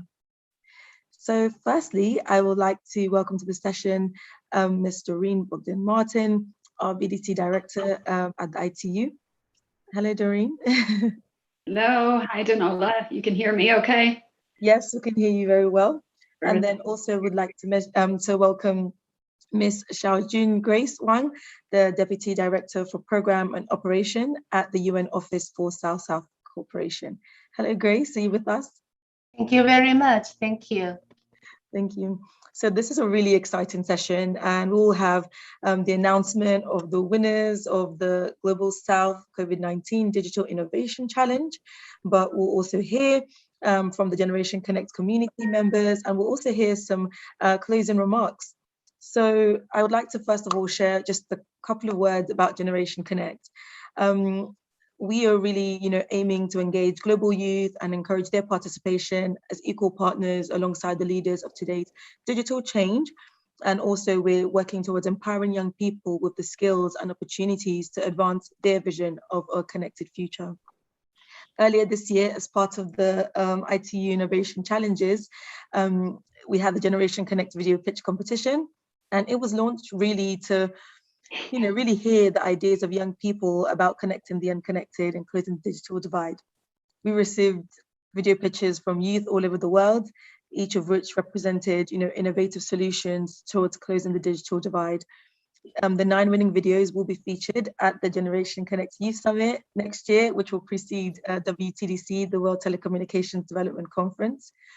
And also, the 9 winners of the pitch challenge were also invited to help co-design this really exciting Generation Connect Youth Summit in effort to increase global youth participation and engagement.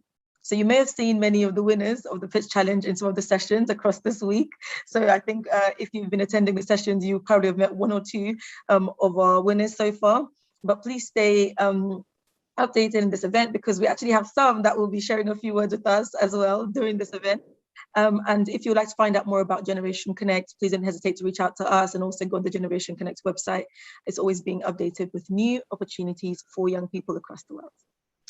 So now I would like to invite Doreen to please say a few words about the Global South-South COVID-19 Digital Innovation Challenge and this incredible partnership that we have with the United Nations Office for South-South Cooperation. Over to you, Doreen.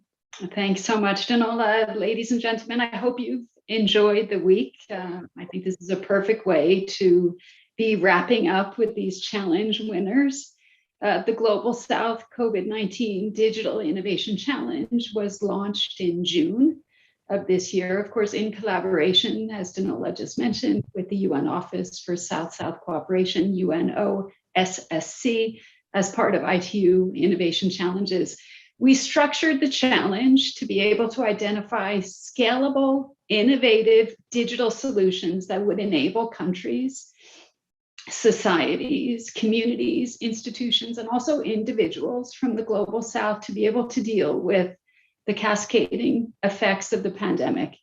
We were thrilled because we received over 225 challenge applications, amazing applications, and we constituted an expert selection committee of 40 members to review those submissions, of course, based on an evaluation criteria to determine the best, most innovative solutions to promote a return to normalcy after the COVID-19 crisis leaves us, which hopefully will be soon. 25 proposals were shortlisted, and these shortlisted candidates, as you've seen, have been pitching their projects over the last 2 days. And our selection committee deliberated, I understand, until very late last night. They deliberated at great length, and they have come up with 12 amazing winners. These 12 winning proposals are going to be provided with seed funding of $20,000 to implement, to improve, and to scale up their proposed solutions with mentorship, training support in a new market in a developing country. They will be invited to a boot camp that we'll be organizing in the next several weeks that will also help to be able to refine ideas and also scale the projects, of course, in the Global South. With that, Danola, I think we're going to see the video. Hopefully it's going to work, of our amazing winners. Danola, back to you. Thank you so much, Doreen. Thank you so much for sharing a bit about the partnership that we have and we're really excited about. And of course, as you said, we're going to find out the winners. So please, tech team, let me know if we're ready to make this really exciting announcement.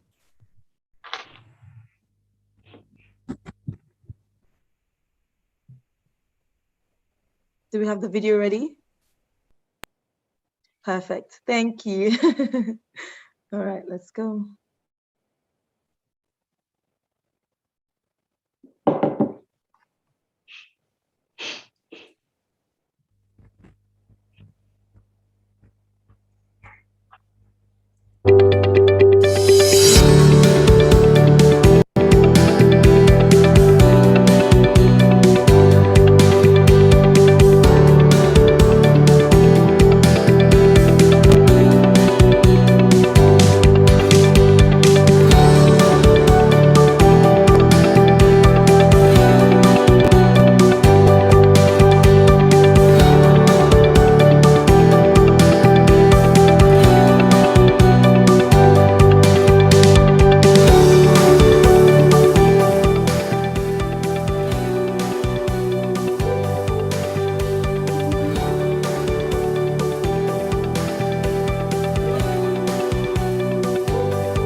That was excellent. Thank you, Danola, for sharing the video. And of course, congratulations to our amazing winners. I mean, even the names of your proposals are so exciting. So really looking forward to see what comes next.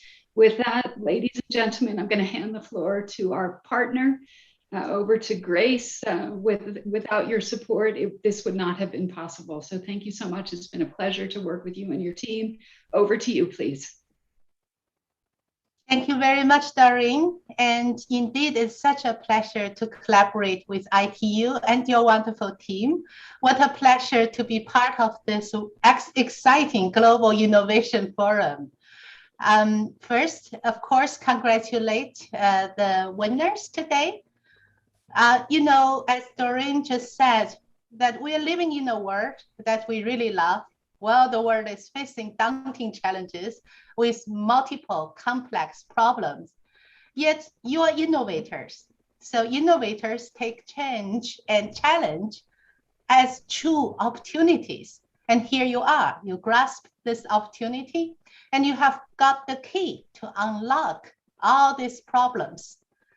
We're very happy to provide very modest grant, the seed money, and follow-up support, as Doreen mentioned.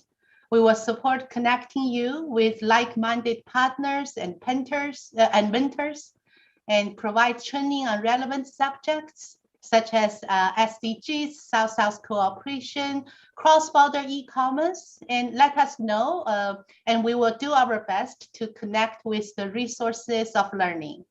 At the same time, we would like to also continue mobilize resources to help scaling up not only your innovations, but also so many innovators there that are supporting all of us to join this common journey of achieving SDGs.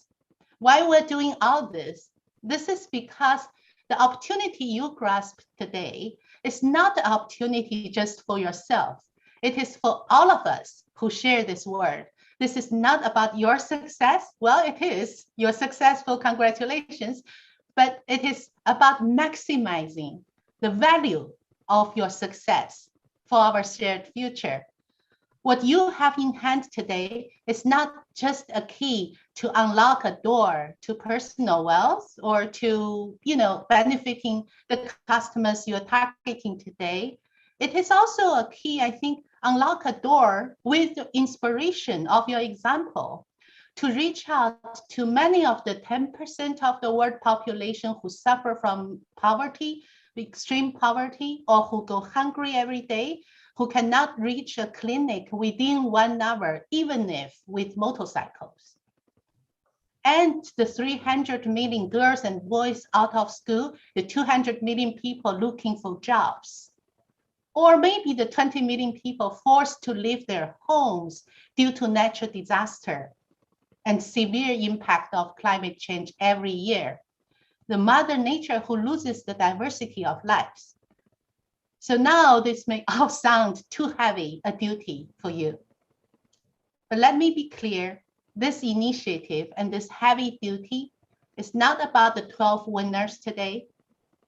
It is about everyone who participated, watched, got inspired, re-engineered, re-energized, no matter what sector you work, what age you are, women or men, girls or boys, in cities or villages, in developing countries or developed world. It takes everyone's effort, and it takes cooperation to lift the key to unlock our shared future. UNOSSC and ITU are with you on this journey. Thank you very much. Thank you so much. And we're delighted to have you with us on this journey. And as you rightly said, it takes everyone. I couldn't agree with you more. And of course, we're unlocking a door to inspiration, as you noted. And some of the statistics that you gave really helped to frame the importance of these efforts, be it from poverty to healthcare to education, and of course, climate with COP26 kicking off. Thank you again, Deputy Director, for those encouraging words. With that, ladies and gentlemen, we're going to hear from the jury. Thank you to the jury. committed lots of time, expertise, and we're so very grateful. And I would like to invite jury members to say a few words. Danola, can you help me pass the floor around, please? Yes, no, thank you so much, Doreen. So I can, if you're one of the jury members that you'd like to say something, please feel free to turn your camera on. Maybe we can start off with Sylvia. Sylvia, you here?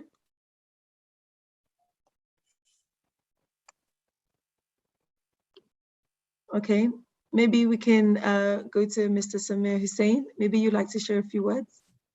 Thank you very much. It was a really great experience for me being part of the selection committee of this initiative. I think everybody did very well, the ITU and also the UN Office for South-South Central Cooperation.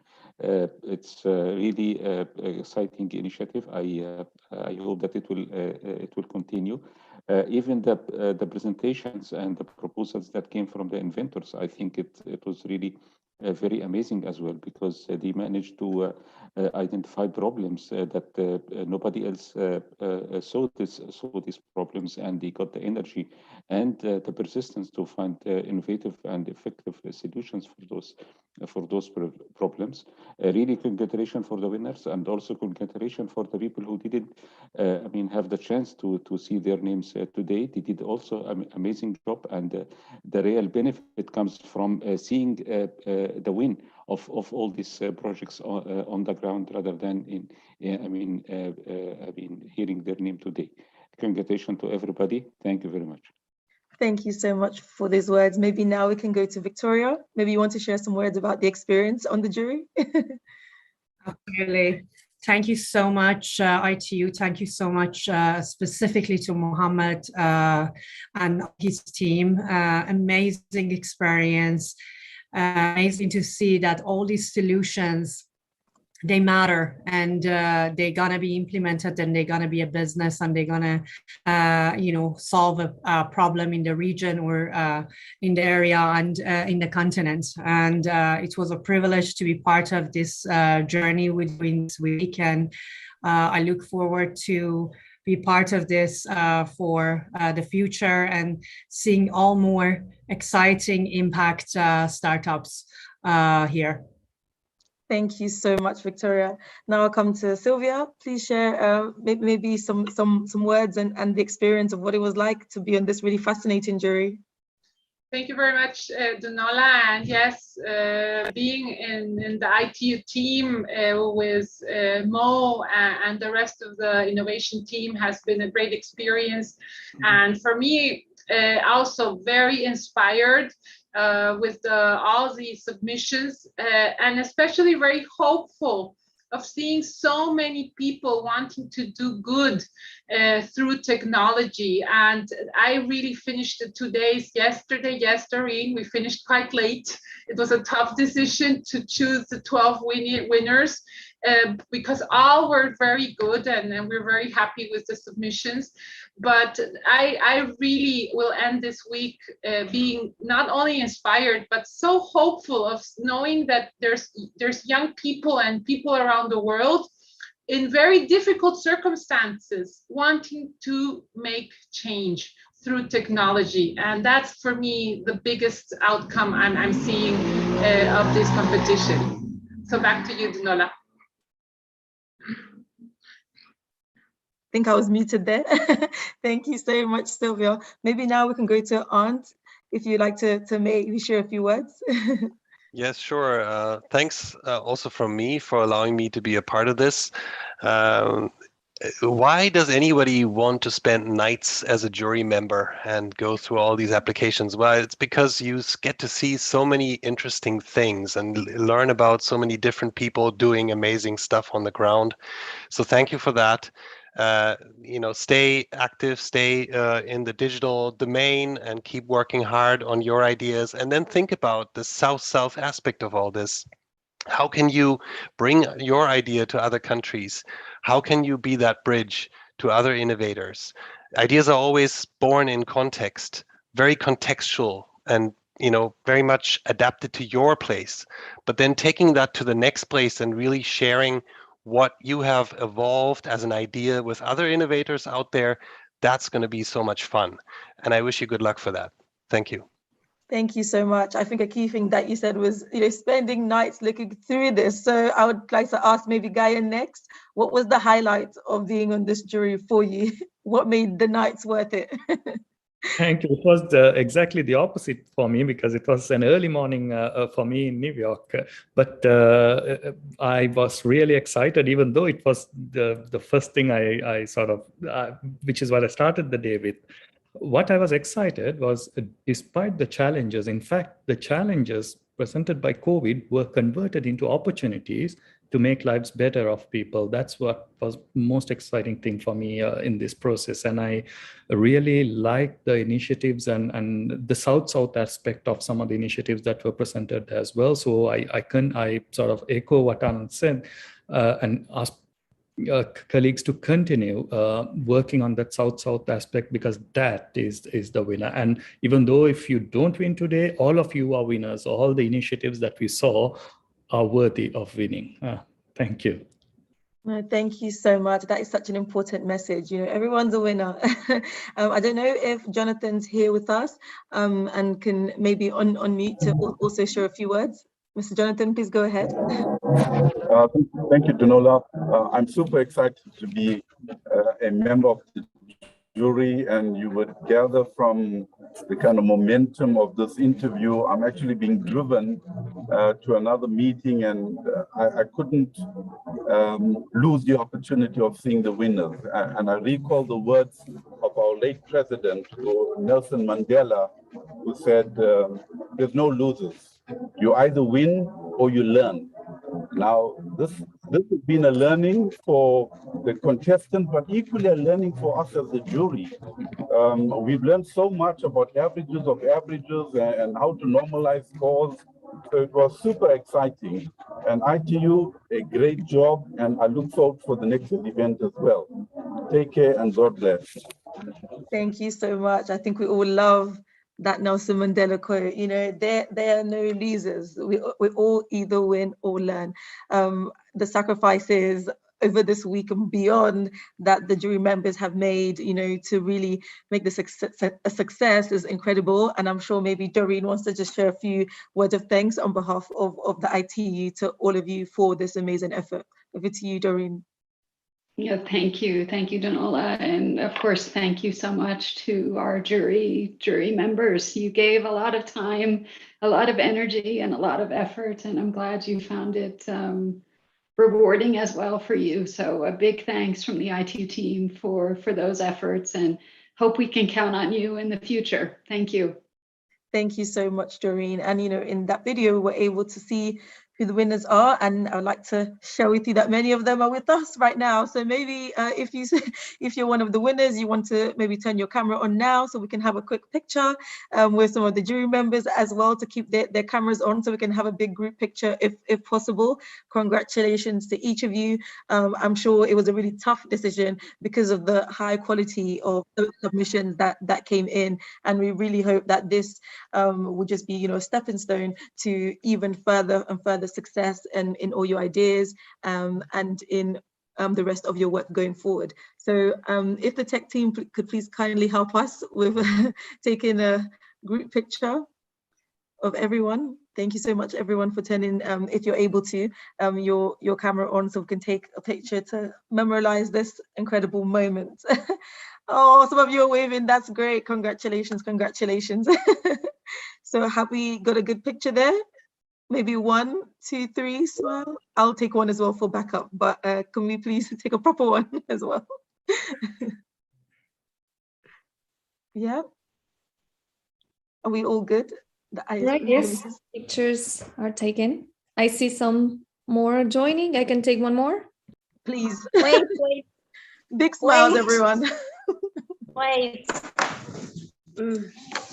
We've been asked to wait. We have one of the winners who must be in the picture. Please, let's wait and take and give a big smile. All right, 1, 2, 3.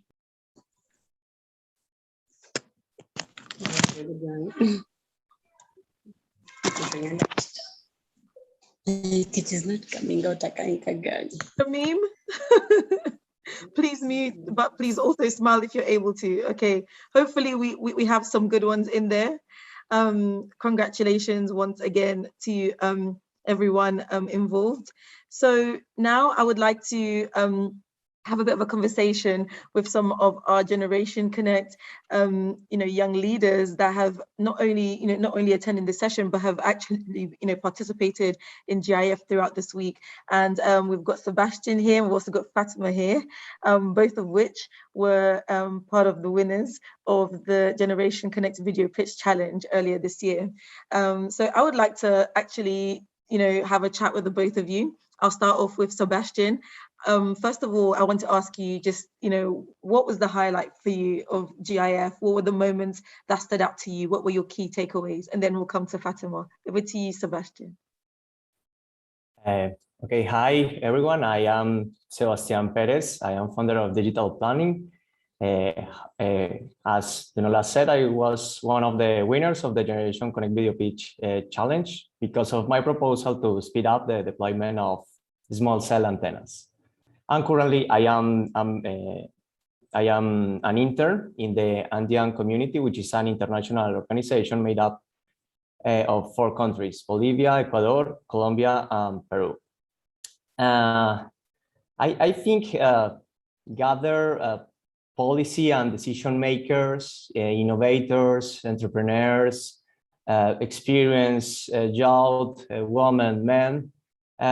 This is incredibly powerful to share different views on innovation ecosystems. My session was so interesting because the 3 of us were completely different kind of innovators from different ecosystems and even different ages. But each one of us found a passion and built an innovation on that passion. And I think listening to our experience could encourage people of all ages and backgrounds to start rethinking the world, to develop not only the solutions society needs now, but also the solutions that society still doesn't know are necessary. And I would like to highlight what Silvia Paul and Sergio Scarabino and in general all members from ITU speak about Equals and Generation Connect. And I would say that Global Innovation Forum has succeeded in involving women and men in almost same proportion, and the youth has been strongly involved as well. So International Telecommunications Union is setting a precedent. Thank you so much, and congratulations for this marvelous event, and congratulations as well for to the winners. Thank you so much, Sebastian. Don't go away. I still have a couple more questions for you. But now let's go to Fatima. How was your session, the one that you spoke at? And throughout this amazing, inspiring week, where we're talking about innovation, policy level, regionally, globally, what has really stood out to you? Yeah, so first of all, hello everyone. So yeah, I've been in awe this entire week. I believe that everyone who attended the Global Innovation Forum had the opportunity to, take away something insightful with them at the end of the day. And I mean, we can all be proud of the great speakers and panelists that we had and, the conversations that I've seen unfold here. So yeah, I want to, also first of all, thank everyone for spending the time here and to making, this event to do such, such a dynamic event. And, let's not forget, I appreciate all the effort that went into the forum and all of the organizers, their hard work and, the moderators that really shone through. And, as far as my personal key takeaways are concerned, so I was part of the day 1 of the forum on 25th October, and me and my fellow panelists, who were all so passionate and knowledgeable about what they do. So basically, we talked about the entrepreneurial ecosystem from the various lenses of academia, investors, financiers, and the private sector. And, I had the opportunity to share the perspective of young people and the younger generations who are keen to, step into this world of entrepreneurship. And what difficulties do I see, startups go through, as I also currently work with one, and, what steps they need, to be more successful. And, one of the points that I highlighted was how, important it is to, create awareness among the general population, because no matter how revolutionary your idea is, if the public and, the people are unaware, it won't be as impactful. And I also highlighted the difficulties that female entrepreneurs go through in developing countries. And, I also, mentioned the benefits of small springboard initiatives like, the Generation Connect Challenge, because, it can give, an opportunity to young people from, any background to, participate and, take part in, the global problem solving. And, recalling the ideas of other panelists, we talked about how universities and, federal innovation policies, can play a solid role in fostering, in more inclusion and, innovative ecosystems alongside, with the public-private partners. And, it was also, really important to, it was eye-opening to, understand that it's really crucial for entrepreneurs to be straightforward, with their needs and wants in today's ecosystem. And, basically we need an ecosystem which shares good practices, has vision, has aligned strategies, and is comprised of holistic thinking and assessment. And at the end of our panel, we had this co-creational panel where all of the ideas were really beautifully showcased. So basically, the entrepreneurial spirit is rising all over the world, and this is the time to act. And it is so important to make sure that the whole ecosystem is sustainable and very inviting to the younger generations. So yeah, finally wrapping up, thank you for having me on this platform. The discussions which I had were definitely memorable, and I look forward to being a part of such places where we all can spread ideas, change attitudes, and ultimately change the world. Thank you.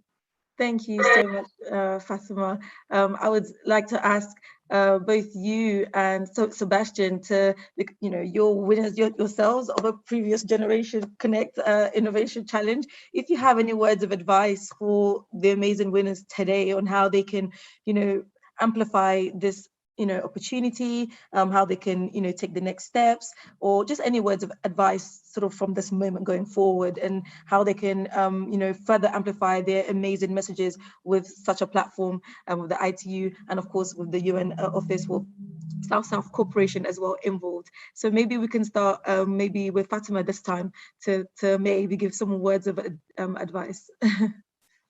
Yeah, so my advice, would be that don't wait. Literally, if you have any idea or any solution, even if it's like, the tiniest thing that comes in your mind, just don't wait for, to act on it. Because, I used to believe that, hey, I'm just, I'm still, I just, graduated high school, and how, will I ever have an idea that is actually big enough, to change the world? And the IQ, Generation Connect Challenge, just, gave me that motivation and that encouragement that, even a small idea that, creating a bot that helps people with cybersecurity issues can actually have a great impact. So my number one, advice would be that don't wait. Your small idea can have, the greatest potential. And the second would be that reach out and don't be afraid to try out new things. Don't be afraid of, putting yourself out there, and definitely while you're doing that, have great storytelling skills and be yourself. Thank you. So that was so much advice. The one that stands out the most to me, don't wait. Yes, I really love that. And I think we can all take that away. Don't wait, really, take the opportunities that come to really amplify the messages that you care so much about. And of course, Sebastian, I would like to come to you. What advice do you have for the incredible winners that we have here in this meeting today? Yeah, I think the most important advice is don't be afraid. Try to increase your network. So send emails to the ones you want to sell your idea, or you want speak with them. Try to contact experts on Twitter, on Facebook, on LinkedIn. Everything works. If you send 10 emails and you receive one answer, one email, it's enough, and you can have meetings. Some people is going to say, I don't know if your idea is really good, But I think one important thing is like be resilient and try to take the like the good advices from some experts, and don't give up, and like keep pushing. If you are really passionate, if you think the innovation you have developed is really meaningful, you have to keep pushing. Don't lose the illusion, the strength. Thank you so much. I think from the both of you, the common theme of what I'm hearing is we're saying this is just the beginning. So this is just the springboard. At this point, it's not the time to slow down. It's the time to accelerate and don't wait. Keep going, keep pushing.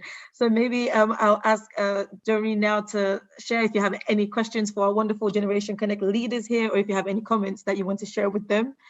Yeah, thank you, Danola, and thank you, Sebastian and Muskan. That was terrific. Great advice. Don't wait. Don't be afraid. Be resilient. Be strong. Time to act is now. Thank you for that. Maybe just one quick question. What would you like to see next year at the Global Innovation Forum? Sebastian, do you want to start off with this one? I think, as I said, ITU is doing a terrific job about your initiatives like Equals and Generation Connect. So I think maybe one challenge could be direct jobs only for women, for young women. And I think you can keep with the Generation Connect challenges as well. And maybe not only for people between 18 and 30, maybe you can involve teenagers as well, between 13 and 18, something like that. As younger, I think the more like imaginative, the more innovative young people could be. Thank you so much, Sebastian. That's such a great answer. We definitely need to think of how we can continue to engage even the younger age groups as well. And Fatima, do you have any answer to this? What would you like to see next year? Yeah, so I really agree with Sebastian on that. Like, we do need more, and I would also love to see more involvement of the youth, because I personally really appreciated it that you don't really need to have a certain criteria to take part in such initiatives. So definitely more involvement of youth is something that's really commendable, and I would love to see that next year. And also all of the challenges that are there, I would also I like it when they're more creative and have that side to also show that side of you. So I personally think that there should be more creative challenges which involve the youth and are more inclusive. Thank you. Thank you so much, Fatima. Thank you so much, Sebastian. And again, thank you so much, Doreen, for asking that question to our amazing Generation Connect video pitch challenge winners there. So just before we go to closing remarks, I actually would like to ask Ant from the jury to see if you also, maybe on behalf of the jury, have any advice. You were part of the team that took the time to look through each of these proposals, and maybe you have some words of advice to the winners here listening on how they can go forward as well. Yeah, listen, I shared some hints already on what I think is a priority now. You've all been awarded with this amazing prize. You have some cash in hand, and what are you going to do with it? How are you going to take this opportunity and use this platform? You connected to this amazing group of people who have all been shortlisted here, and look around what the others are doing, see whether you can make some connections, and then next steps are already going announced that you're going to have a boot camp where you can learn more about how to take opportunity of South-South opportunities. And one of the things that I work on is startup ecosystems and their strengths, and how do you really leverage those. One thing that stands out here is the international connectedness that maybe your ecosystem doesn't have, right? You might be in a place that is fairly small, that is not yet one of the leading ecosystems of the world.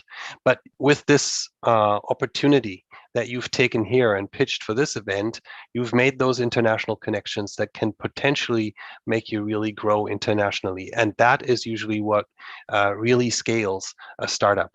So think about that opportunity. It might be fairly early for some of you. Some of you might be in that place already, and really leverage that. That would be my advice. Thank you. Thank you so much. So no, it's been a real pleasure to moderate this event, especially the announcements of the superstars of this event, who are the winners of this challenge. We hope that you're excited. We hope that you take all this advice from the generation community, from the jury on board, and we are so excited to see what the future holds for all of these amazing initiatives. Just before I hand it over to Doreen to please give us closing remarks. Oh, I can see that Victoria's got hands up. So please, Victoria, from the jury as well. So everyone listen up. I think we're going to get some more advice. So please take your note. Over to you, Victoria. So I just want to say they did amazing, and you just need to take this money and believe in yourself that you are able to make it happen.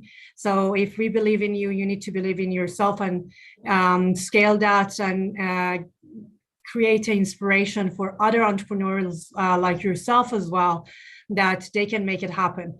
So this community is only giving a reward to very selected people and selected ideas.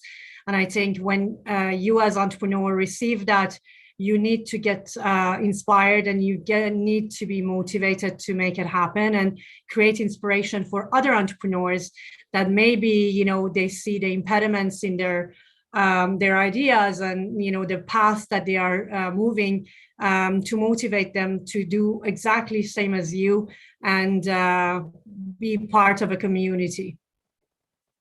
Thank you so much, Victoria. I really love the mention there of other entrepreneurs and reaching out. When you climb up that ladder, you should always, push it back down so others can also climb up. So that is incredible advice there. Thank you so much for giving us that. So I would like to remind everyone, if you want to tweet about this or post about it on any social media platforms, and I hope you all will, especially the winners you want to announce, please always remember to use the hashtag Rediscover Innovation and hashtag South-South Corporation. But also, as we've heard from, of course, the Generation Connect young leaders, that we're part of different sessions.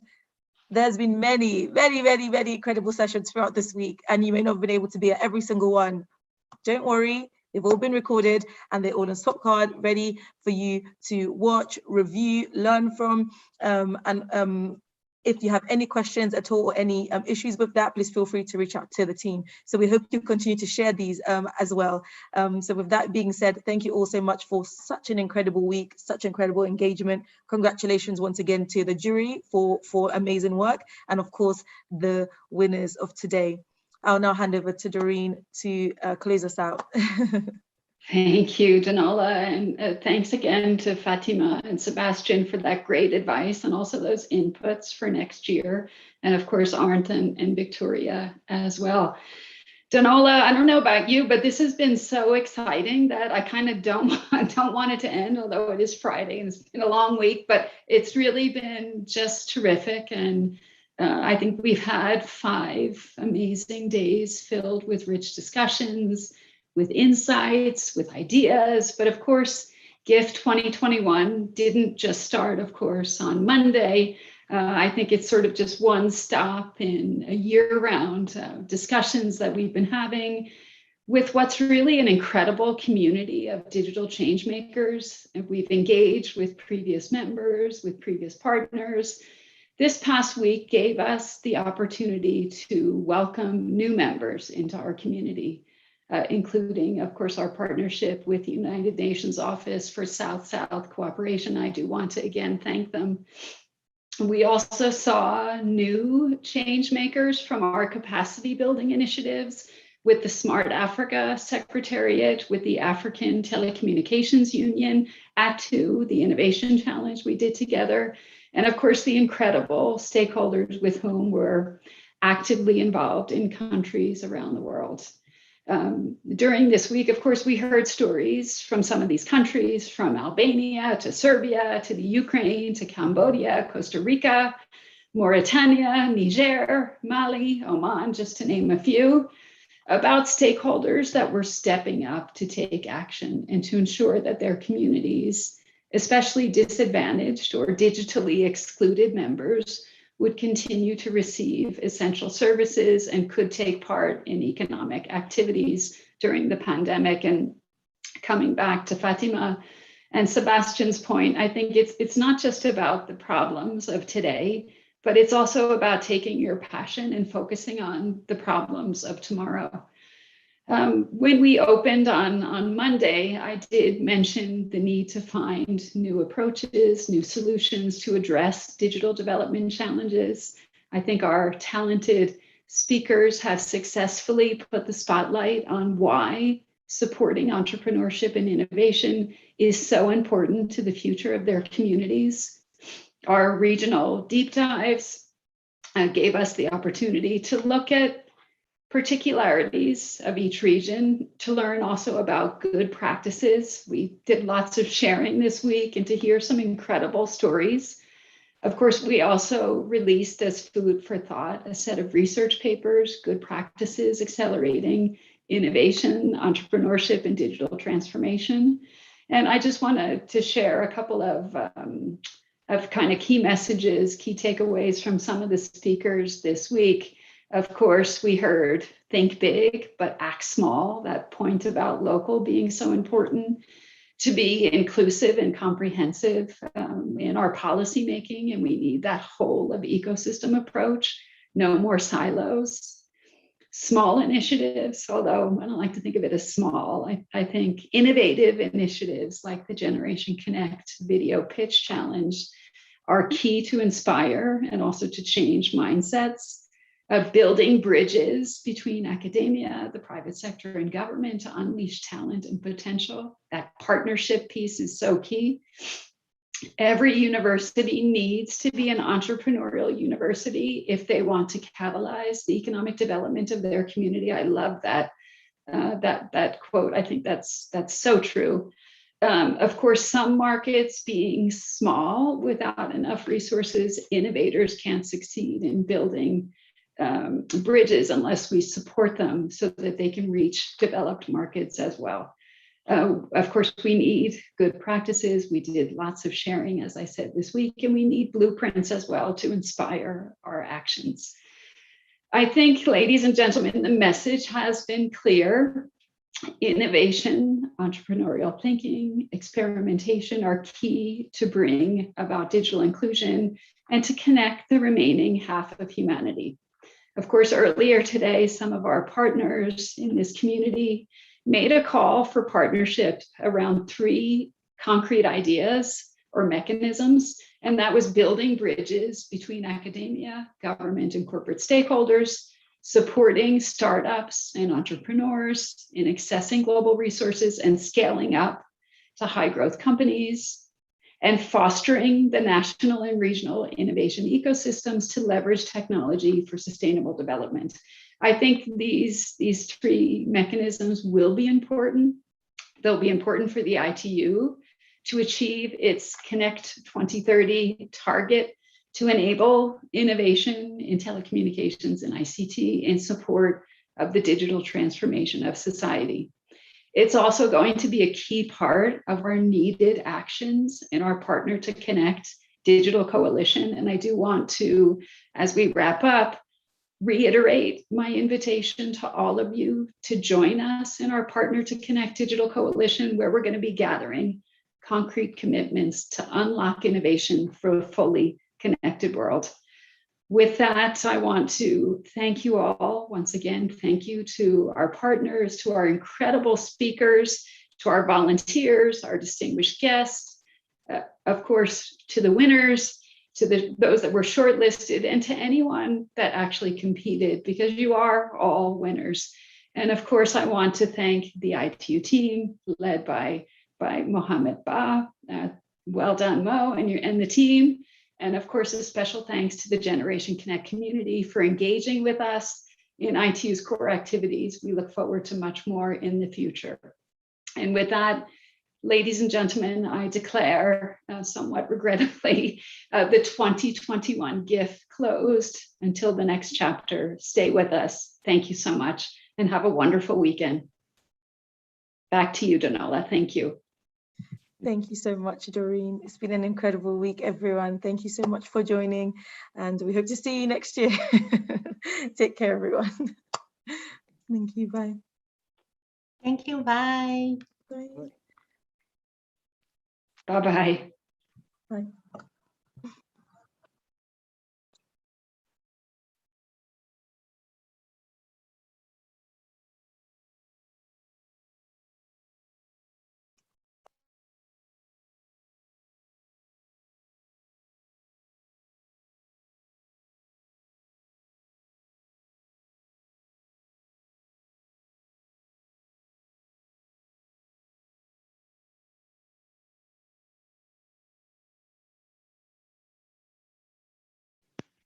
Luisa, can you stop the meeting and streaming? Sure. Thank you, Mohammed. Thank you.